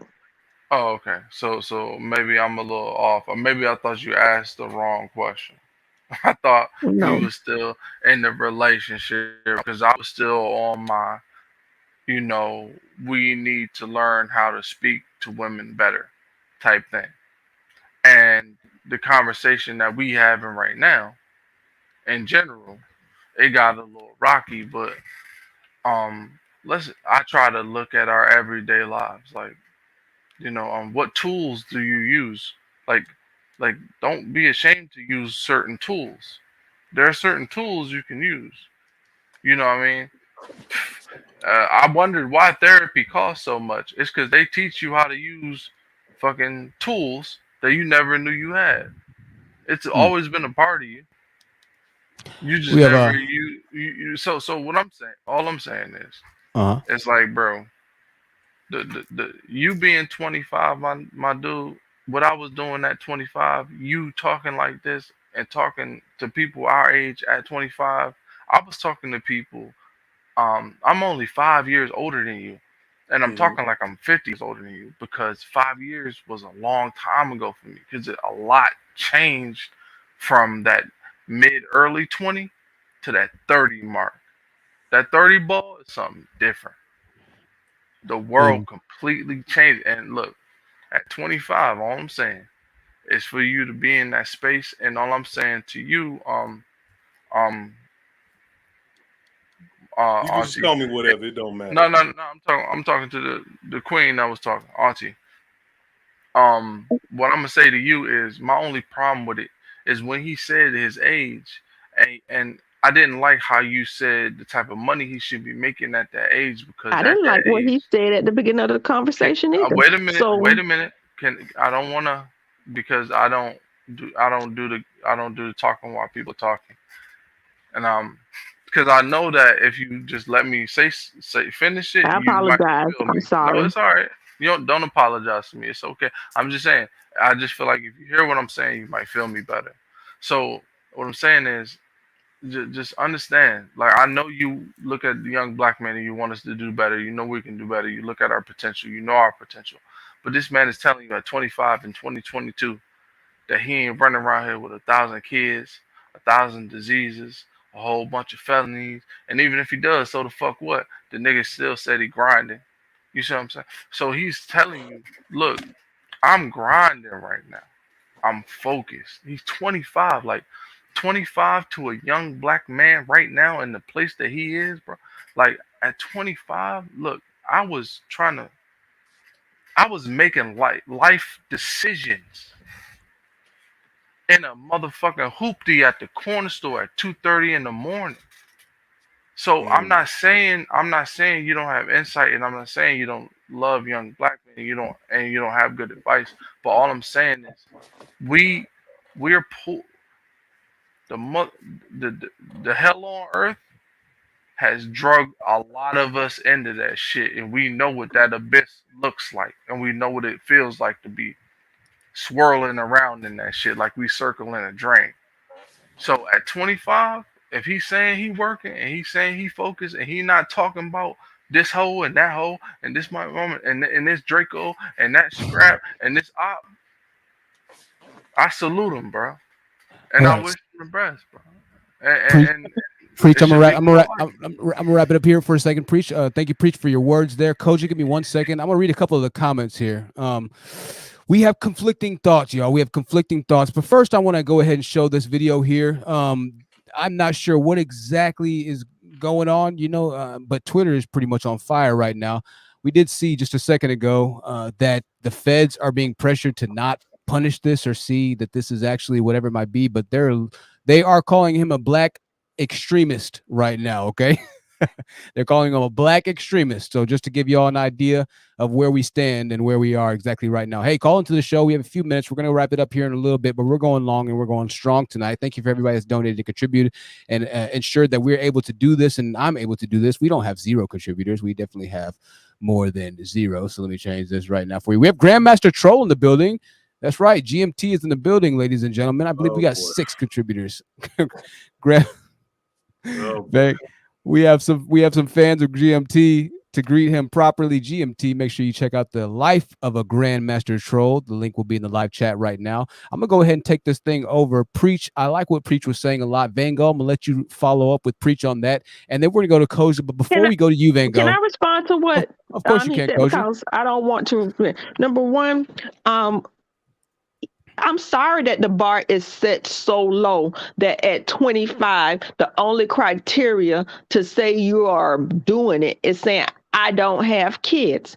The bar has been set too low. And you don't get claps for doing the bare minimum. It's like, give him a hand clap because he made a C-. Sorry.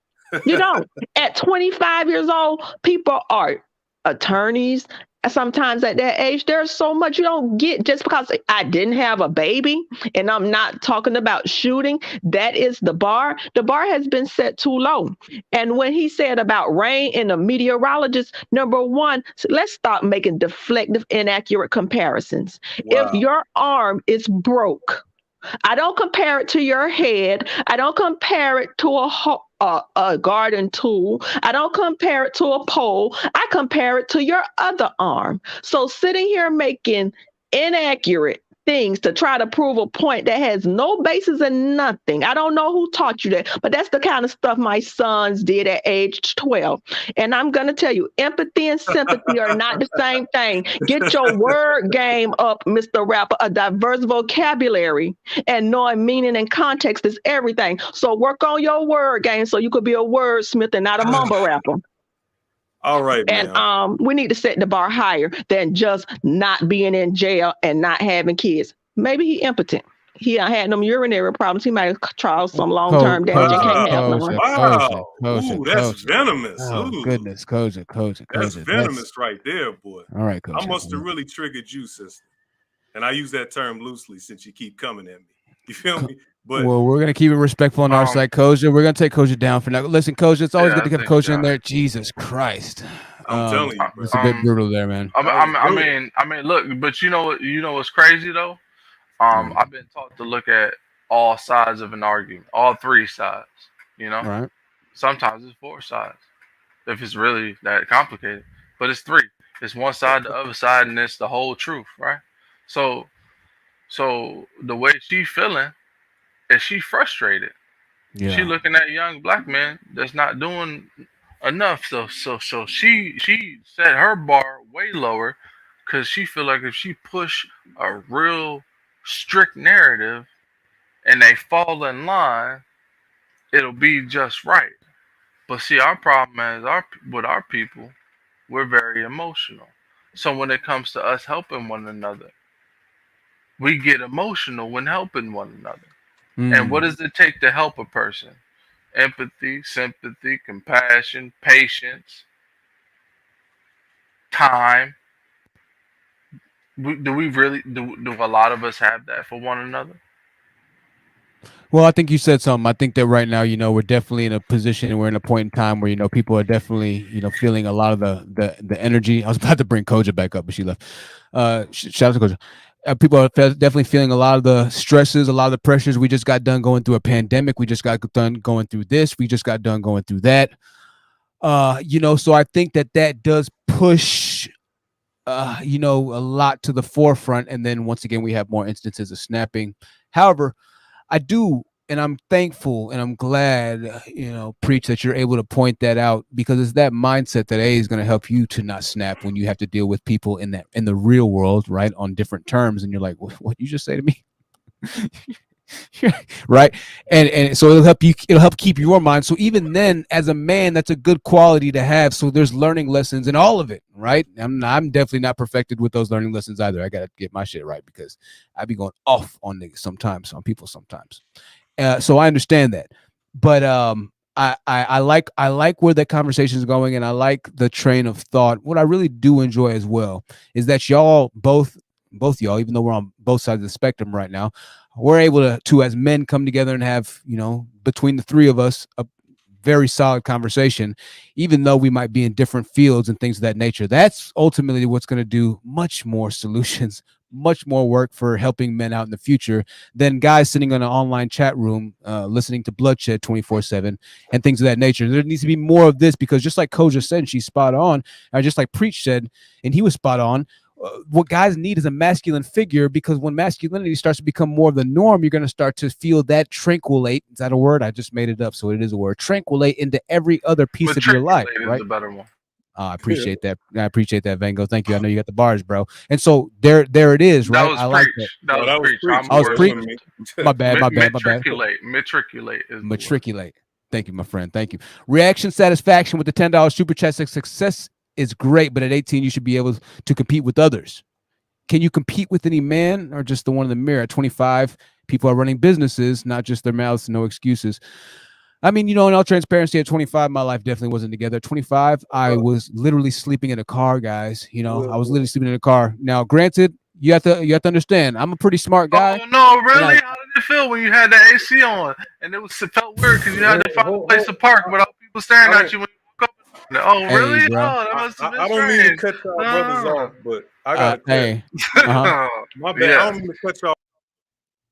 Oh, go ahead. I'm trying to figure My bad. I didn't want to cut you off because I know you're getting into it, and I don't, this your channel. I want to respect that.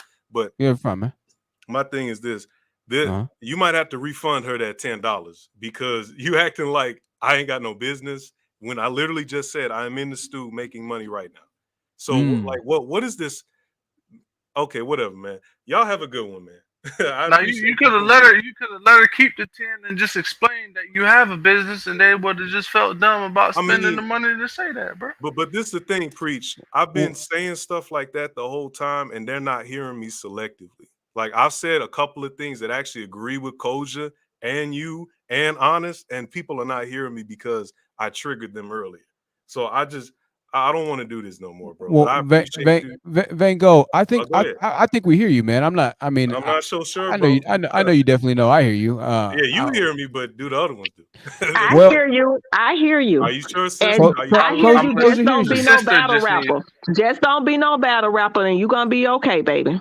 Because if you You can't see take what this, she's saying? She don't be way no off. She battle way off the rapper. mark. Shots, bro. She way Like off. shots fired, my Then nigga. you gonna be okay. But she in a different Just stratosphere, my do dude. Y'all talking about two non-battle different rap. things. It's different genres, so you gonna be okay if you do that. Stick to non-battle rap. Well, Koja, let me ask you a question. We have the guys in the background right now, Koja. So you pretty much at this point have deduced it to what we talk about, what we've talked about a lot for the past year, right? Something I had to talk about and come to realization to, which is that I was a Dusty, right?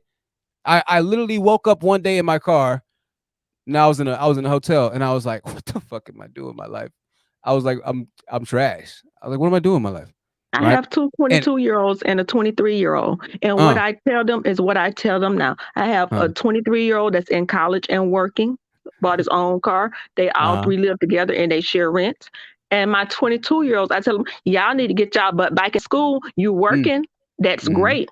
But you need more education because you need a career, not just a job. And if that hurts their feelings and they don't want to hear it, too bad. But you need to hear the hard stuff. And if you don't set yourself up for a better future, that's when again. And if that hurt his feelings, I'm sorry. And if Well, the Coach, bar let is me ask so you this. Let me ask you this, Coach. So, what do you think? So, when you, because you know, kids, right? Kids, if you tell them to do something, sometimes they're just not going to do it, right? Because they're just so. I mean, sometimes don't they just? I mean, they have to learn, just right? don't ask me to borrow no money and we good. You are sharp, Coach. You are a dagger, girl. I not want to get on your bad side. Listen, Coach, I appreciate you being on tonight. Thank you. And I'm going to see you in the near future. All right. All right. I'm looking forward to that one tomorrow. Oh yeah, I said tomorrow, right? Gosh, dang it. Coach is holding me to it. I said it. I'll do it then, Coach. I'm doing it for you. Good all right, night. my dear. Good night. Listen. Well, you know how our conversations go. We made some progress. We definitely made some progress. Hey, Preach, we'll give you your final words tonight, man. Preach, thank you for joining, bro. And your final words for the evening, man. Hey, I feel like I should get a notepad for this show because there's so many topics. I feel like I could, we could speak on, which is dope as fuck. We need more of that in the Black community. We got to engage more thought, engage more positive thought. And when we have those discussions, we got to have some kind of decent type of rudder on that boat so it stays where it's supposed to go. You see what I'm saying? But I'm gonna say to Mama, she mentioned the things with her children, which is awesome. That's dope. But I just want her to sit back and imagine that. What if she was a crack addict? Right. And I was born a month ago. Right. Right. She's still selling dope in the streets. But I was born a month ago. Right. Right. So what does my life look like? So I'm not saying that it's not good what you got going on with your family. I'm just saying we live in a space where worlds collide. I'm not supposed to. I'm supposed to be dead. I'm trying to tell you, I'm not supposed to have this type of story. My story says I'm supposed to be dead. I was not supposed to reach 30. I wasn't. I be trying to figure that shit out every day. I be looking like, what the fuck did I do right? But I'm just saying, like Mama, just listen. You're an intellectual. Put yourself in that position. And if you can't put yourself in a shoe that says that you could be the addict, put yourself in a shoe that said if your mother was that addict, and how it will affect your life, and then consider how that would affect your mental health and how you look at the world, and how that affects how you try to find a career or employment and keep yourself afloat in the world we're in right now. So I'm not disrespecting Mama. I wish she was here. I wish it wasn't ending because I wanted to ask her, but I'm pretty sure she's gonna hold on to that. But I just want her to think about that. For sure. Yeah, Preach. Make sure you subscribe. Not just Preach, but everybody subscribe. Turn your notification bells to on. Set them for on. Preach, thank you for being on the panel, man. We'll see you on the next one. Listen, we're going to be back live tomorrow night. We're going to wrap up this conversation, and we have another live stream topic that we're going to be talking about. Things are going to be changing a lot in the country as in regards to the media and free speech. I'll be talking about more politics in the near future here. If you like the politicians or the political shows, they will be during the daytime. During the daytime, I do mean during the morning time, around 10 or 11 p.m. Central Time. If you want to reach out to me, my email is thehonestTruthYT@gmail.com for all business and show or talent opportunities. I can be reached there as well. Give me about 72 hours to respond back. If you want to just, get my number directly, you can message me on Instagram at TheHonestTruthYT or YT The Honest Truth, and I'll text you back pretty quickly there on Instagram. All right. Aside from that, ladies and gentlemen, if you have not already considered as you walk on your day-to-day activities something to protect you and your personal, you and your family, right, your personal family's life and your security and things of that nature, you need to consider buying a firearm legally, of course, and arming yourself, training with that, joining a firearm club or a firearm association like the USCCA or something along that lines. Maybe it's an NRA for you. Maybe buy some pepper spray or bear spray if it's legal in your area, or at least a taser. You only live one time, ladies and gentlemen. You get one chance to dance in this world. Please make sure that when the spotlight shines, you have your dancing shoes on. My name is Jonathan Truth, aka once again, I'm gonna see you in the very near future. Ladies and gentlemen, turn your volumes up for the outro song. It's not as loud as I need it to be, but thanks to your donations, your contributions, I have a lot of good content that's getting ready to come. We have pre-recorded videos that are going to be uploaded tomorrow. I'm going to see you tomorrow morning. Until then, rest well, take care of yourself, and be vigilant.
We're just knuckle draggers. We're just animals.